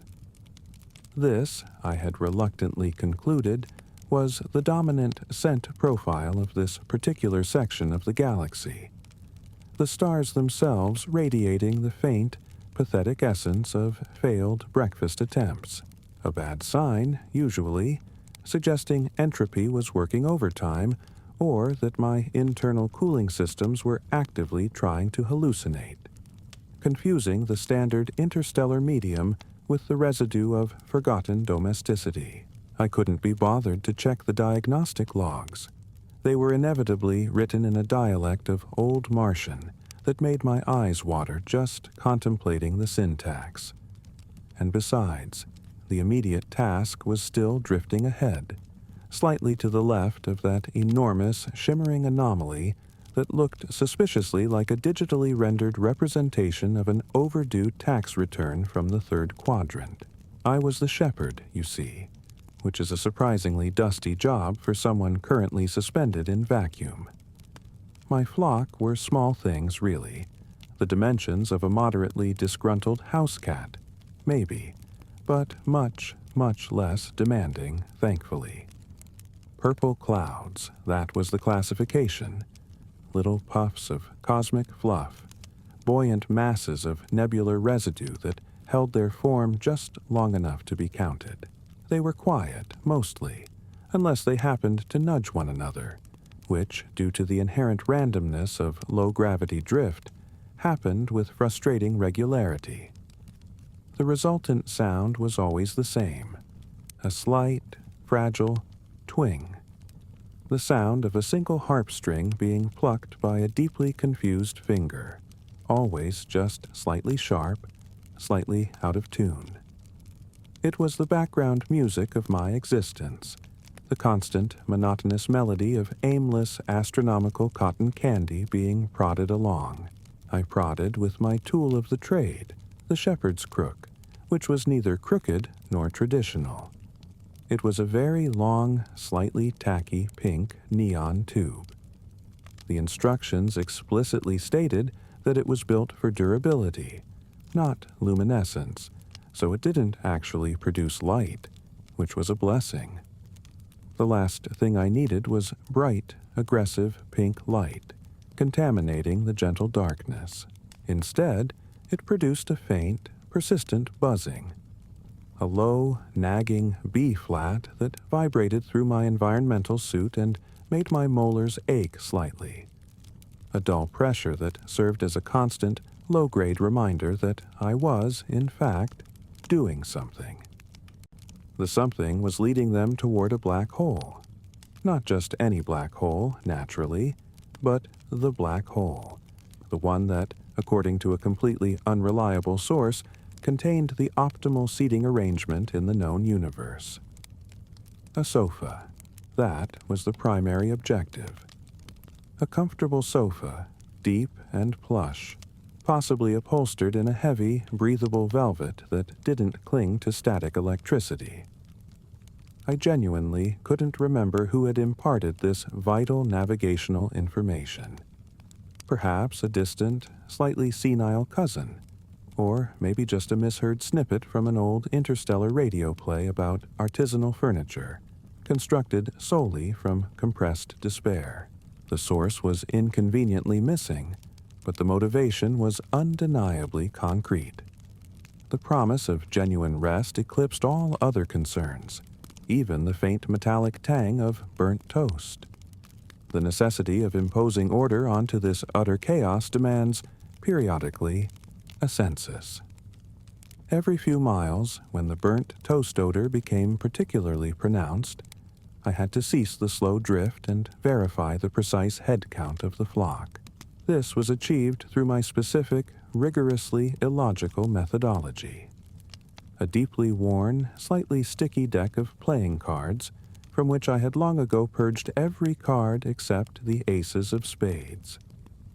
I only ever needed one card per cloud, yet the presence of the entire stack felt necessary, a profound bureaucratic comfort in the face of the existential abyss. I would hold up a card, point the softly humming pink tube, and tally the drifting purple masses. One ace of spades for one puff of cosmic cotton candy. It was exhausting, this commitment to symbolic verification. This need to assign such a definitive, powerful playing card to something so structurally unsound as a purple gas cloud. And then there was the worry. It clung to the edges of my peripheral vision and settled like grit in the folds of my already tired brain. One of them, I was quite certain, wasn't a cloud at all. It was marginally softer, suspiciously whiter in certain low lights, and had the worrisome structural integrity of a large, freshly fabricated marshmallow. And, worse still, I suspected it was a ghost. A ghost disguised as confectionery, merely wearing the form of a sticky dessert to gain passage into the black hole's rumored restful interior. Did ghosts require comfortable sofas? It seemed counterintuitive to the whole concept of spectral existence. Should I investigate? Should I apply the full, buzzing, non-luminous force of the pink neon tube to its soft, suspiciously resilient form? The thought was simply too demanding. The metaphysical paperwork required to process a ghost marshmallow violation was far too voluminous for this specific epoch of the cosmic afternoon. I opted instead for a policy of extreme, professional negligence. I would count it, but only grudgingly, throwing an ace of spades in its general direction and hoping that the ghost marshmallow, if indeed it possessed consciousness, registered the sheer depth of my administrative disapproval. The void remained beautifully, mercifully quiet, absorbing the mild anxieties and the occasional errant, out-of-tune harp twing. I attempted a sigh, a deep, weary expression of fatigue, but the sound was trapped, muffled by the growing internal humidity of my environmental suit, and the smell was intensifying. Not the toast this time, but something else. Lavender. My helmet was starting to fog up, not exactly with standard water condensation, but with the distinct, overwhelming odor of cheap, slightly chemical lavender sachets. Likely the final, perfumed revenge of a manufacturing defect in the air filtration system from decades ago. It added a certain dizzying quality to the burnt toast air, creating an olfactory paradox that made the whole endeavor feel slightly less real, which, considering the circumstances, was probably the only truly restful thing happening. I adjusted the non-luminous pink tube, gave the general direction of the purple clouds a tired internal shrug, and resumed the slow, inevitable drift toward the gravitational promise of plush velvet seating. The cards, thankfully, remained firmly stacked. My new total was 2,062 words, and the purple was fading to a dull gray in the distance, or maybe that was just my retina detaching slightly from the strain. Either way, the journey continued, one weary, lavender-scented, burnt toast mile after another. The purple clouds, bless their quiet, ethereal hearts, finally stopped making that irritating harp sound. It meant we were close. Or perhaps it meant the cosmic dust in their composition had finally realized the utter pointlessness of acoustic manifestation in the vacuum of space, which was just as likely. My helmet, still faintly smelling of lavender and existential dread, informed me that we had reached the Schwarzschild radius of whatever miserable place held the legendary comfortable sofa. I had assumed the entrance to a black hole would be pure, unadorned oblivion, perhaps a tasteful velvet curtain leading to nothingness. But no. Of course, it was a village. A structurally dubious, aggressively passive-aggressive architectural marvel of absolute, mind-numbing effort. The destination was not merely a cluster of buildings. It was a complex, sprawling tumor of materialized bureaucratic inefficiency. It sat right on the edge, clinging to the gravitational lip like a cheap souvenir magnet on a refrigerator door that hadn't been opened since 1987. It was called, if the faint, flickering neon sign composed entirely of discarded ballpoint pen springs could be believed, the Settlement of Perpetual Postponement. How fitting.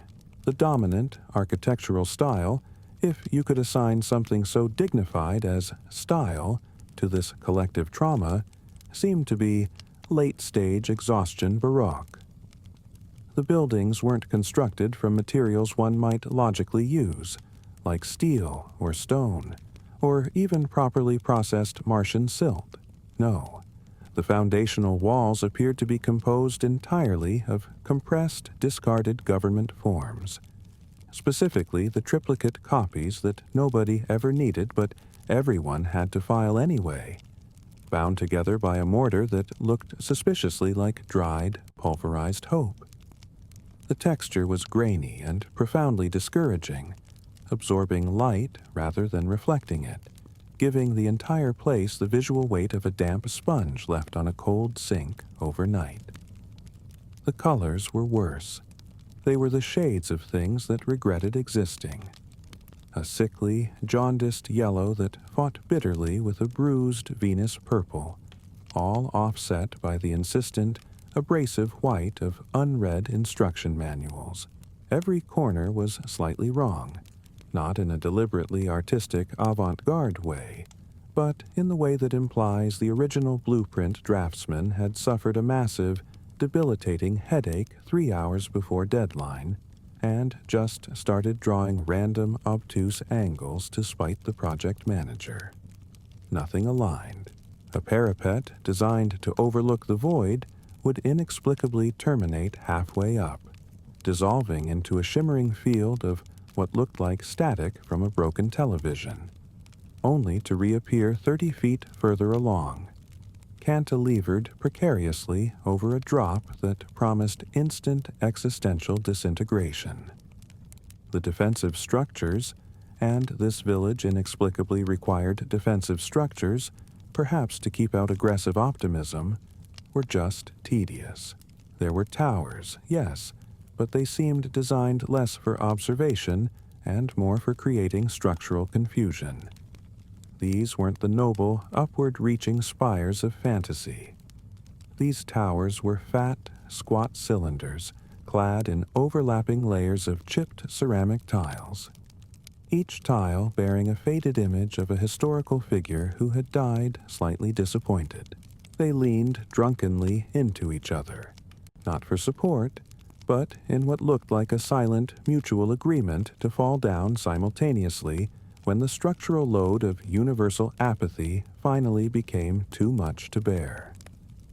One tower, in particular, was covered entirely in old receipts for items that were definitely past the return date, fluttering faintly in the gravitational turbulence, giving off a dry, papery whisper that sounded precisely like someone clearing their throat before delivering bad news.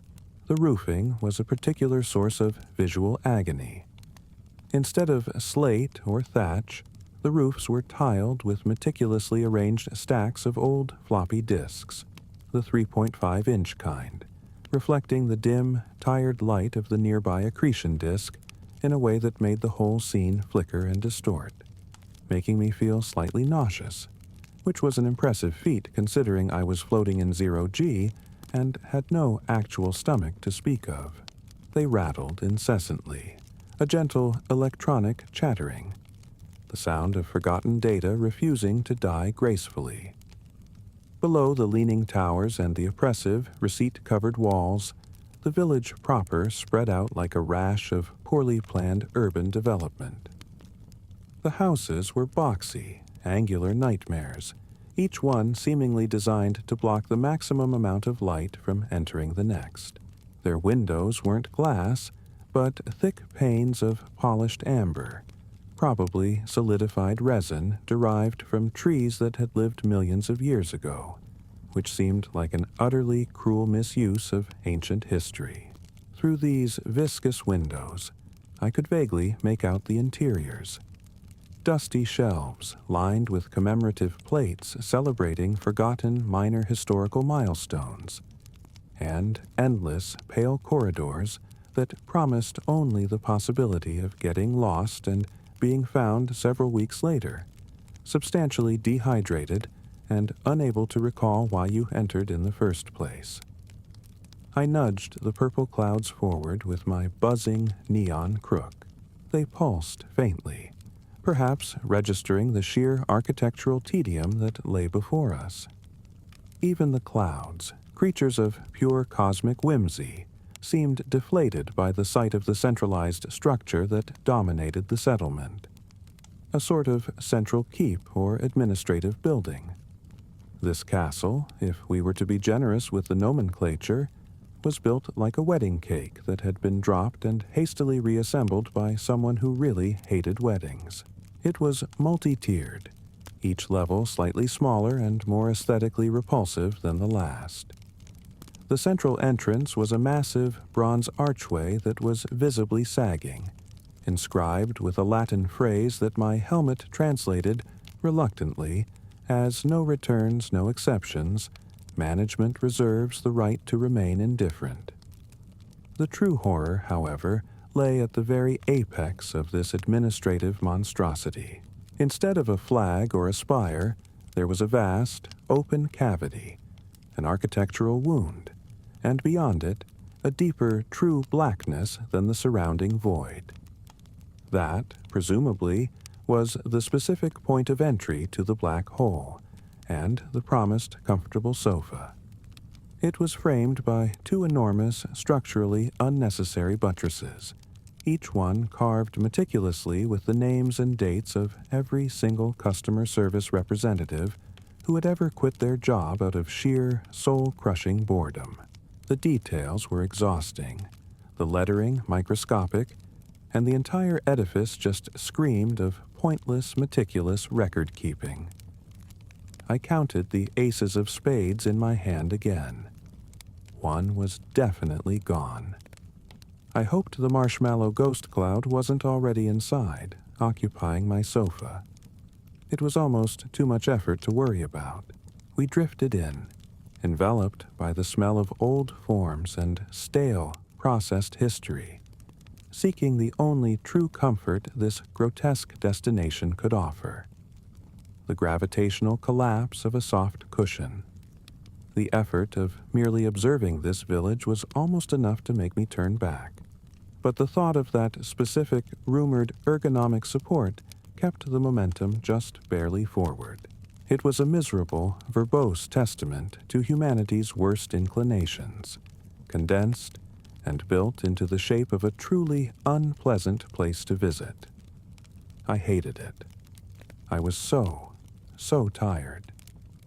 The problem with the burnt toast smell of the stars out here is that it's inconsistent.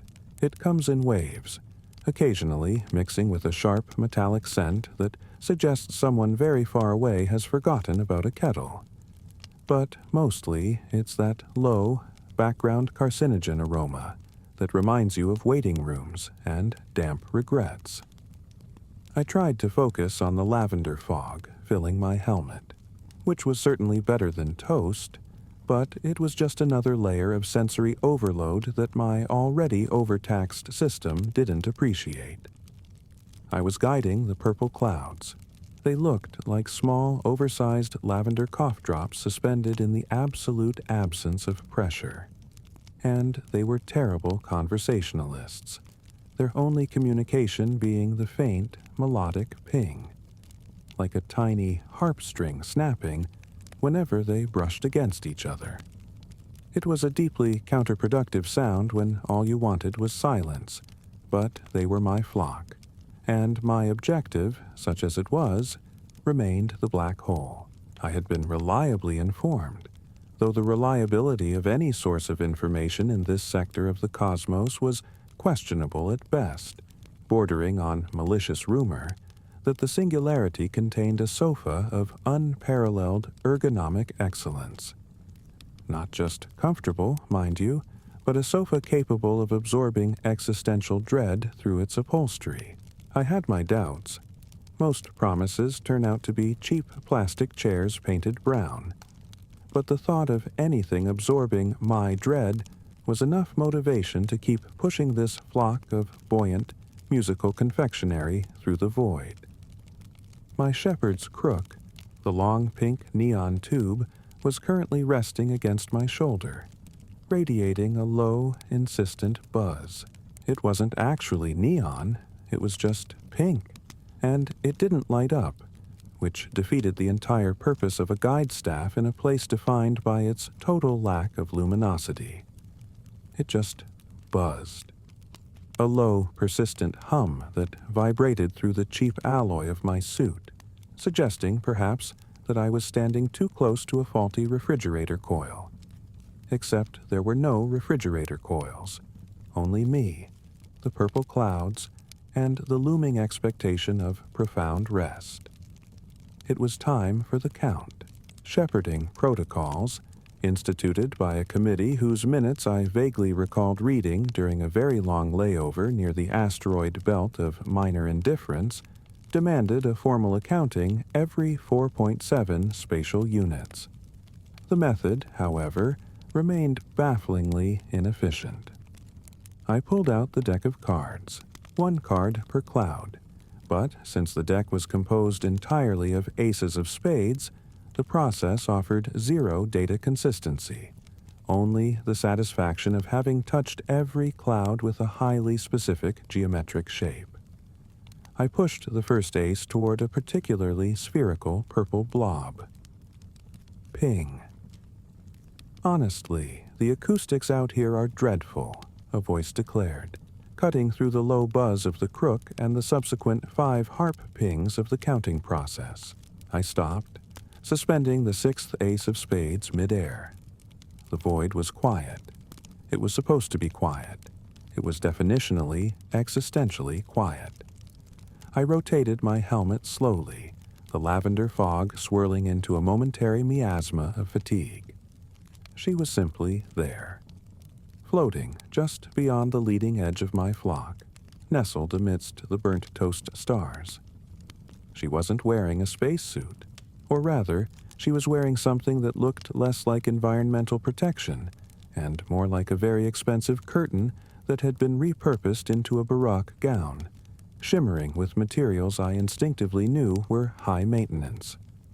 Her hair was impossibly tall, stacked into an architectural marvel that defied both gravity and common sense, and she was carrying a very small, aggressively polished silver briefcase.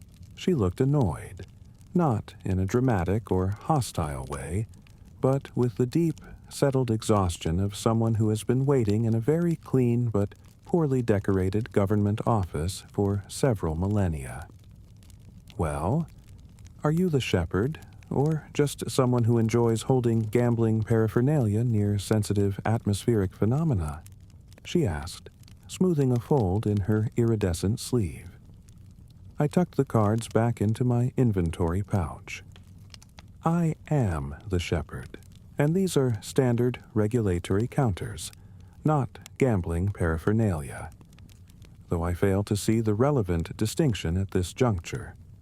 And you are interrupting the mandatory inventory verification, which is predicated on the necessity of maintaining verifiable livestock metrics for the upcoming transit toll calculation." I finished the sentence on a sigh that tasted heavily of disappointment and old ozone. "Oh, I am deeply familiar with the transit toll calculation. It's precisely why I'm here." "You see," she began, tilting her head, causing her elaborate hairdo to shift slightly, dangerously close to violating local low-orbit clearance guidelines. "I am the Grand High Sub Pretoria, Assistant Deputy Commissioner for Aesthetic Compliance and Temporal Zoning, 3rd Class, of the Unified Nebular Bureaucracy, currently tasked with overseeing the Royal Passage Refurbishment Project, or, as my staff prefer to call it, Operation Less Ugliness." I waited. The pink crook hummed louder. "And your livestock," she continued, gesturing vaguely at the cluster of purple clouds, "are aesthetically non-compliant. Frankly, they look like oversized celestial hemorrhoids, and they are leaking sound. They are purple vapor condensates, ma'am. They are highly efficient consumers of dark matter residue, and their sound production is a function of intermolecular friction, which is unavoidable unless you want me to start dipping them in sound-dampening gel, which I simply do not have the budget or the emotional bandwidth for. She opened the small silver briefcase with a definitive click. Inside, there wasn't a computer or a weapon, but a single sheet of pale vellum covered in extremely fine print. The issue is not the sound's origin, Shepard. The issue is the frequency. It's a B-flat. And B-flat, she stated, tapping the vellum with a perfectly manicured nail, is currently designated as a prohibited frequency within 4,000 light-year radius of any Royal Transit line currently under refurbishment. It clashes atrociously with the standardized silence protocol we are deploying to enhance the sense of timeless solitude required for high-level contemplative journeys. Contemplative journeys require silence. Yes, I muttered, feeling the deep ache of having to explain basic thermodynamic reality to someone who lived entirely in the realm of codified absurdity. But these clouds are headed toward a black hole.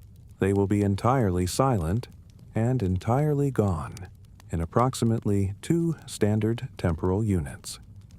She scoffed, the sound entirely inappropriate for her elaborate attire. Ah, the Black Hole Road. Very fashionable this season. But you misunderstand the nature of the issue.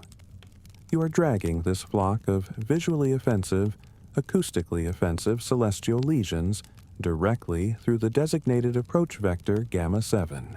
That is the corridor reserved for my personal yacht, which, I might add, is currently carrying the official royal warrant for the selection of new upholstery for the Imperial waiting room.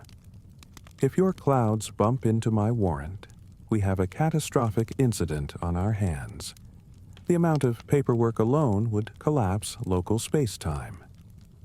I am merely trying to get to the comfortable sofa, I explained, suddenly feeling the weight of the universe pressing down on my helmet. I was following the standard, non-regulated, low-traffic route past the burnt toast stars, which is usually only frequented by melancholy philosophers and derelict service drones. Well, congratulations, she said, shutting the briefcase with another emphatic click.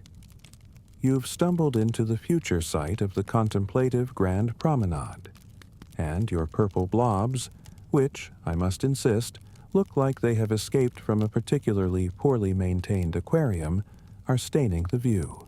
Furthermore, this destination, the singularity you mention, the one promising the comfortable sofa, is now designated, effective immediately, as Sector 7 Delta, Royal Storage Facility Annex B.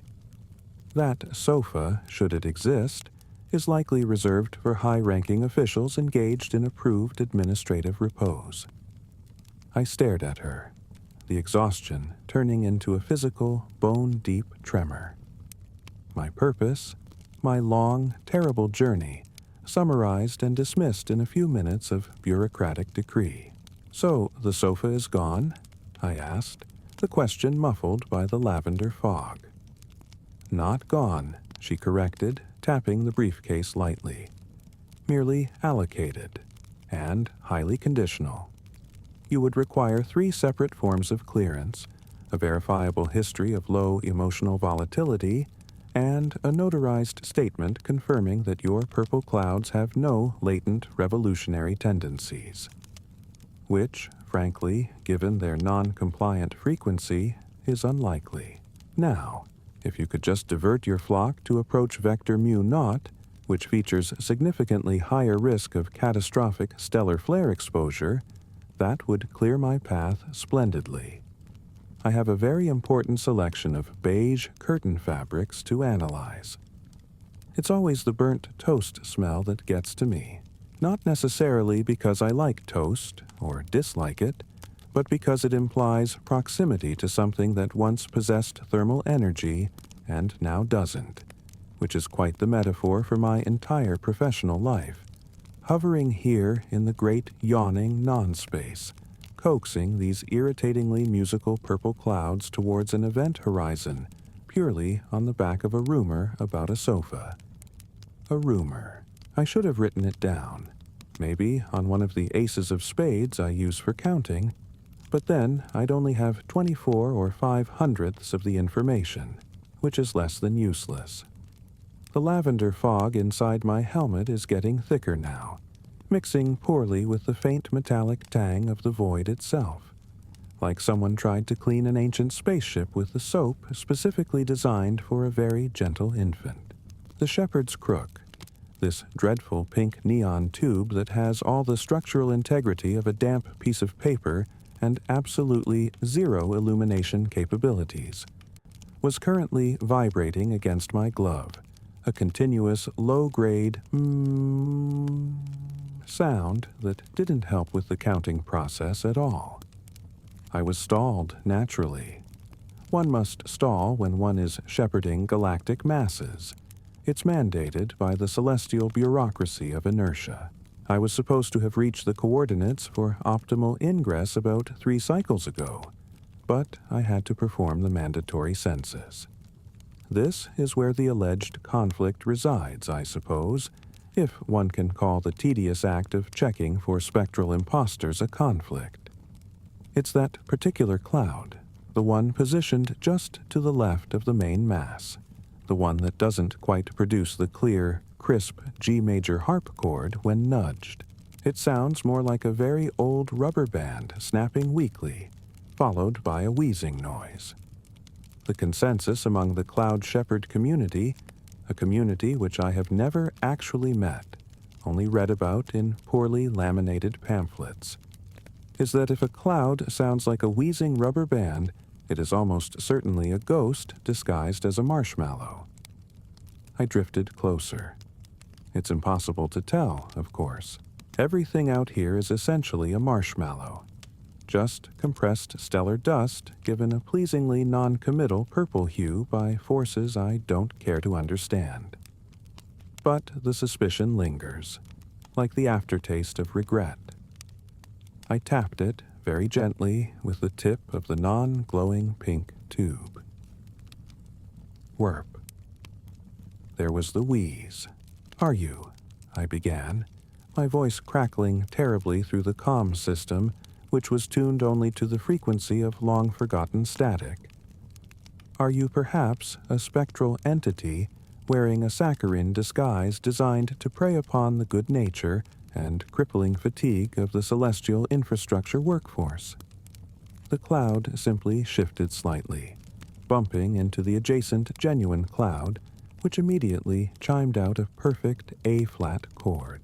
My suspect made no noise this time, merely absorbed the impact and the light of the nearby stars that smell like burnt disappointment. I waited for a response, perhaps a spectral confession, or maybe a pamphlet explaining the rules of marshmallow disguise, but received only the overwhelming silence that the void specializes in. It knows how to wait. It is very good at waiting. Waiting is, perhaps, the core competency of everything out here. It suddenly occurred to me, with the dull thud of a realization that should have happened approximately 3 weeks prior, that the entire point of a ghost disguised as a marshmallow would be to avoid being noticed, not to announce its presence with a telltale wheeze. Therefore, if it was indeed trying to trick me, the wheezing must be the trick itself, leading me to assume it was a ghost, when in fact it was merely a particularly asthmatic piece of gas.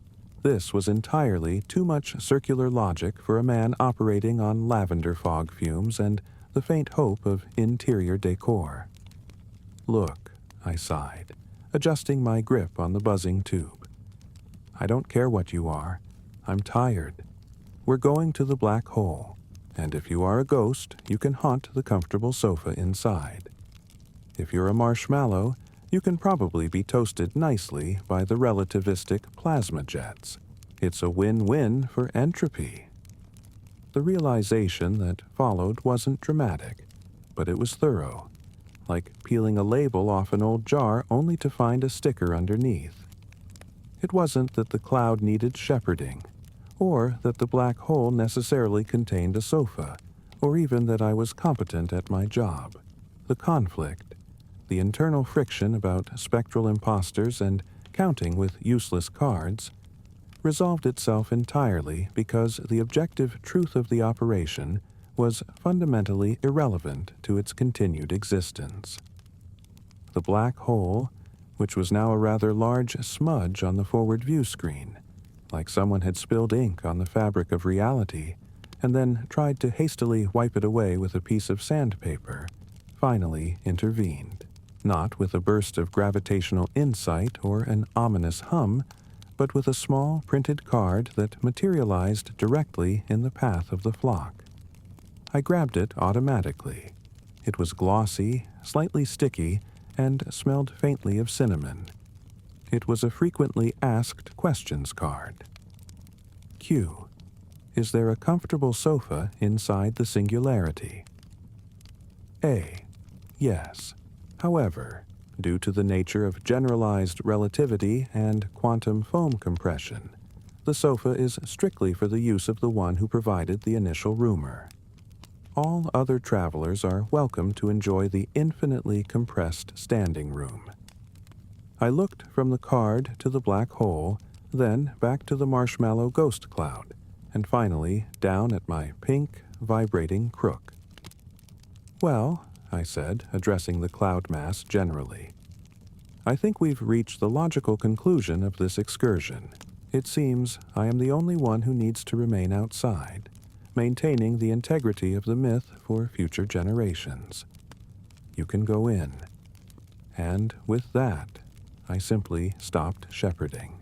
I put the ace of spades back in the counting deck, tucked the neon tube under my armpit where the buzzing was slightly muffled by the protective layer of my suit, and watched as the purple cloud flock, the ghost marshmallow included, making its faint, pathetic p-werp, drifted autonomously, drawn not by my skill or my purpose, but by the gravitational certainty of the ink stain.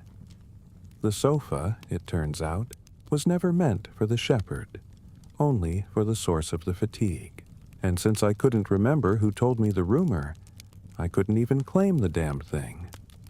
I merely hovered, tired and lavender-scented, watching the purple diminish into the deep, quiet certainty of the infinite compression. The sheep had arrived at the destination, and the shepherd was left outside, having successfully resolved the conflict by deciding that his job was actually finished 3 weeks ago. It was only the paperwork and the inertia that kept me here now. Just the inertia. I am adrift, though the word adrift implies a lack of direction. And I assure you I have a very specific direction, even if that direction is conceptually derived from an entirely unreliable rumor about soft furniture inside a catastrophic gravitational singularity. I am, as it turns out, a shepherd, a galactic shepherd, which is far less glamorous than it sounds, mostly involving vast stretches of quiet contemplation punctuated by the smell of celestial debris, which, in this particular arm of the void, smells exactly like burnt toast. Not charcoal, mind you, but that precise moment of scorching where the bread is still marginally recognizable, but produces a sharp, bitter wave of regret when you inhale deeply. My flock is insubstantial. They are small, purple clouds, utterly ephemeral, and they drift along with the slow, agonizing current of nothingness that permeates this quadrant. They are tedious, not difficult to manage, just tediously present. When they collide, which they do with alarming frequency because they lack any sense of self-preservation or basic trajectory physics, they emit a noise that sounds precisely like an extremely old, poorly tuned harp being struck by a very hesitant ghost. It is the sound of cosmic resignation played in C minor, a sound that promises nothing and delivers less. I am leading them toward the black hole, the one rumored to contain a sofa. A sectional, perhaps, something upholstered in a dark velvet, perhaps, or maybe just a simple, well-worn leather piece, provided it has excellent lumbar support.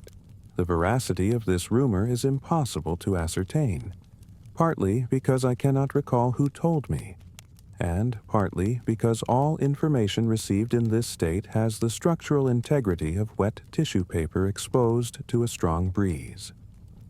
I think it was a decommissioned asteroid mining drone named Gary, but Gary was a terrible liar, and his memory modules were prone to spontaneous outbreaks of inaccurate historical data concerning Precambrian fauna. Still, a rumor is an objective, a point on the otherwise featureless graph of my existence, and so I shepherd the purple hums forward. My instrument, my shepherd's crook, is an exquisite piece of cosmic irony. It is a long pink neon tube. It is entirely non-functional.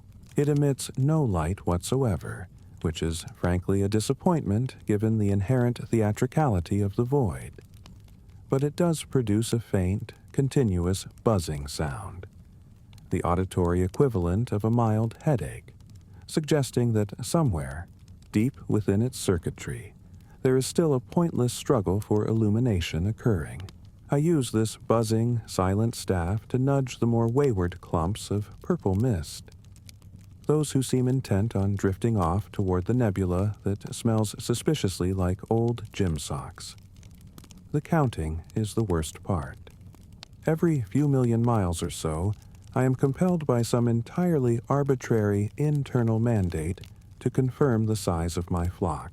I don't know why I must count them, as their numbers appear to fluctuate wildly based purely on the density of local gravitational waves. But the compulsion is absolute. I use a deck of cards for this process, a deck that I have meticulously curated over what feels like several geological epochs. It is a deck composed entirely of the aces of spades. No other cards exist within this collection.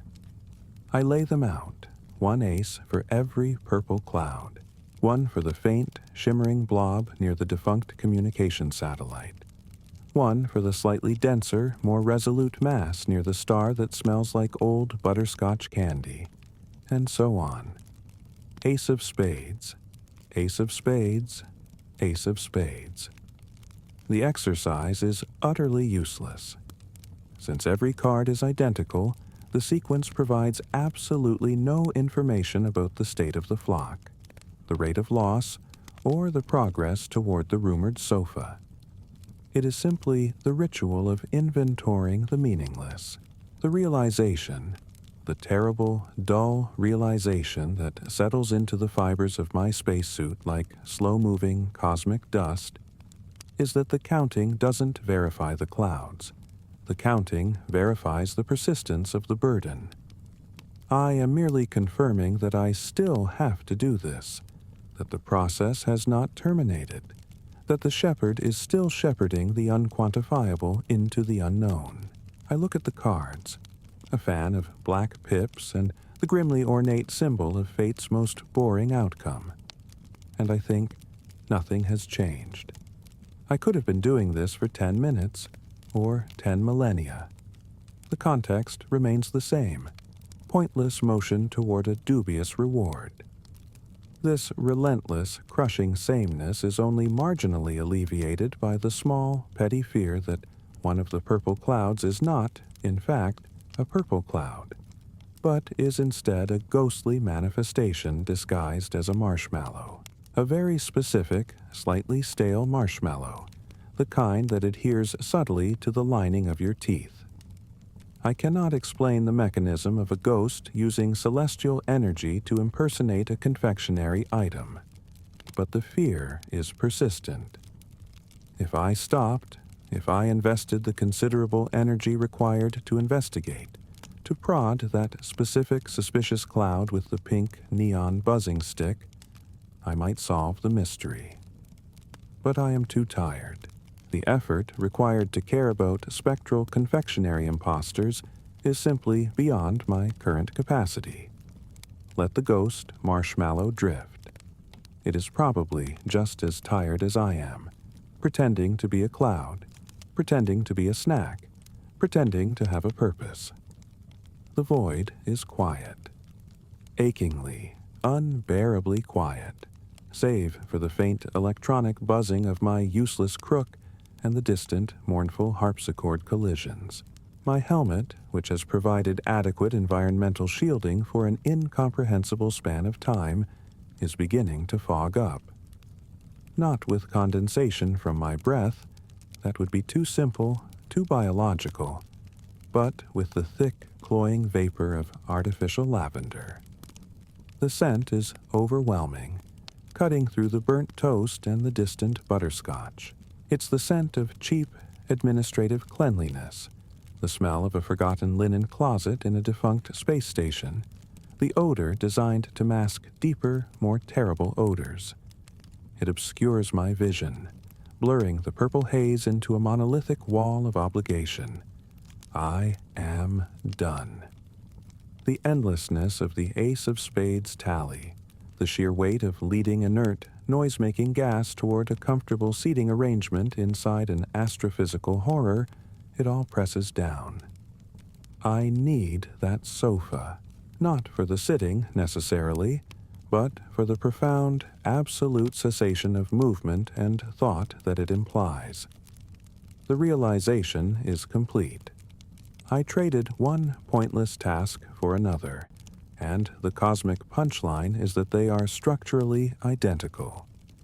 Now, all that remains is the pursuit of rest, the deep, unconditional surrender that only a singularity promising velvet upholstery can offer. I push the buzzing pink tube forward, urging the purple monotony toward the only promise of oblivion available. I seem to be floating again, which is unfortunate because I distinctly remember applying for the position that required sitting still, preferably in a dimly lit corner where paperwork rarely ventured. But here I am, apparently in the management tier of deep space livestock relocation, traversing a particularly unsanitary sector of the cosmos where the ambient fragrance is unmistakably that of burnt toast, stale and slightly acrid, clinging to everything like a misplaced memory of breakfast that no one actually wanted to have. It's an irritating smell, persistent and deeply discouraging, yet it is merely the background noise to the actual immediate problem, which is the management of these things I am supposed to be shepherding. They aren't sheep, obviously, because that would imply some level of grounded reality and perhaps a woolly texture, neither of which applies to these small, unsettlingly vibrant purple clouds that drift just outside the parameters of conventional physical laws, behaving less like livestock and more like poorly rendered computer graphics from a mid-90s educational game. And the sound they make. Dear God, the sound. Whenever two of these purple, amorphous nonentities happen to drift into each other, and they do frequently, because spatial awareness is not a characteristic feature of existential nebulosity, they produce this soft, deeply irritating plink that is supposed, I think, to be reminiscent of a harp, a celestial glissando. But after the 1,000th repetition, it just becomes an auditory form of water torture, suggesting eternal patience and a profound lack of motivation, which, granted, suits my cue. Rent mood entirely. My task, the reason I am enduring the smell of carbonized carbohydrates and the incessant tinny music, is to guide this flock of musical purple vapor toward a black hole. Not just any black hole, mind you. Apparently, this specific singularity, the one just beyond the spiral arm that looks suspiciously like a spilled cup of cheap coffee, is rumored to contain a sofa, a very comfortable sofa. I cannot, for the life of me, recall who exactly furnished me with this piece of unverifiable celestial intelligence, whether it was a mandated navigational brief or simply something I overheard a deeply suspect space trucker whispering into a broken comms unit. But the promise of upholstered comfort has somehow become the driving philosophical imperative of my entire current existence. I navigate by the vague hope of deep cushioning and perhaps a sturdy ottoman. The tools of this nonsensical trade are, predictably, inadequate. My shepherd's crook, the standard issue tool for gathering wandering cosmic fluff, is not a traditional implement of wood or metal. It is, instead, a surprisingly long, sickly pink neon tube. It emits no light, which seems counterintuitive for neon, but it does emit a continuous, low-level, profoundly distracting hum, like an overworked transformer trying to remember its purpose. I wave it vaguely in the direction I think forward might be, which mostly serves to confuse the purple clouds and increase the frequency of their tiny, harp-like collisions. The buzzing gets into my bones, mingling with the scent of burnt toast and the crushing exhaustion that precedes true cosmic apathy. And then there is the counting. Every few miles, for reasons entirely related to bureaucratic necessity, I have to stop and take inventory of the cloud mass. I do this using the mandated equipment, a deck of standard playing cards that, through some truly spectacular feat of cosmic manufacturing error, consists entirely of the ace of spades.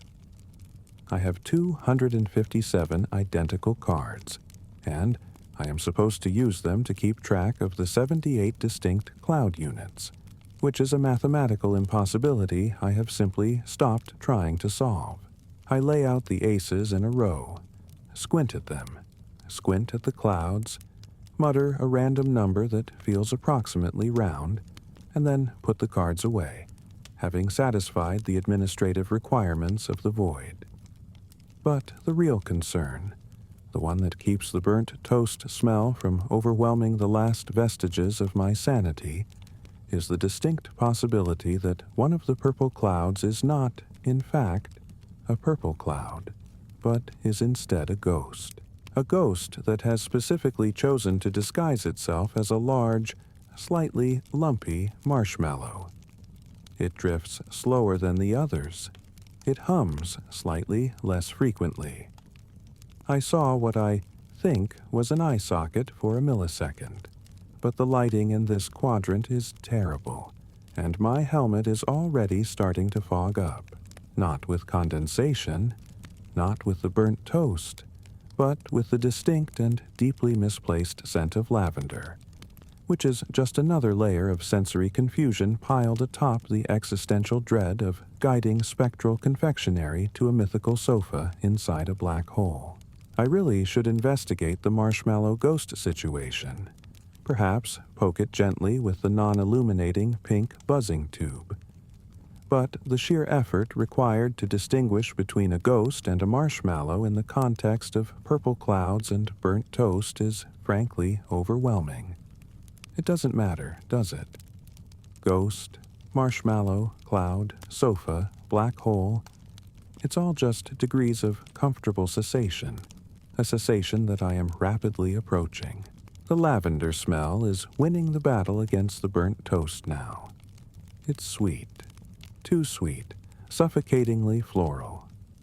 The void is very quiet, except for the tiny, infrequent plink of the harp clouds and the soft, insistent zzz of the pink neon tube, which is sinking slightly in my grip. My fingers are loose. The counting can wait until the next millennium. The gravitational pull of the comfortable sofa is becoming an almost physical sensation, a promise of rest that supersedes all logical inquiry.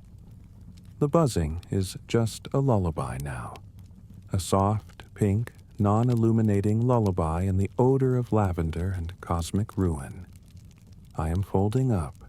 I am dissolving into the fabric of the burnt toast sector, and the marshmallow ghost can shepherd the purple music clouds itself. I am too tired, so tired, very, very tired now. The void is quiet. I think I'll just close my eyes for a little while and wait for the sofa to arrive. It won't be long. It smells like lavender and sleep, and everything is slowing down. Down, down.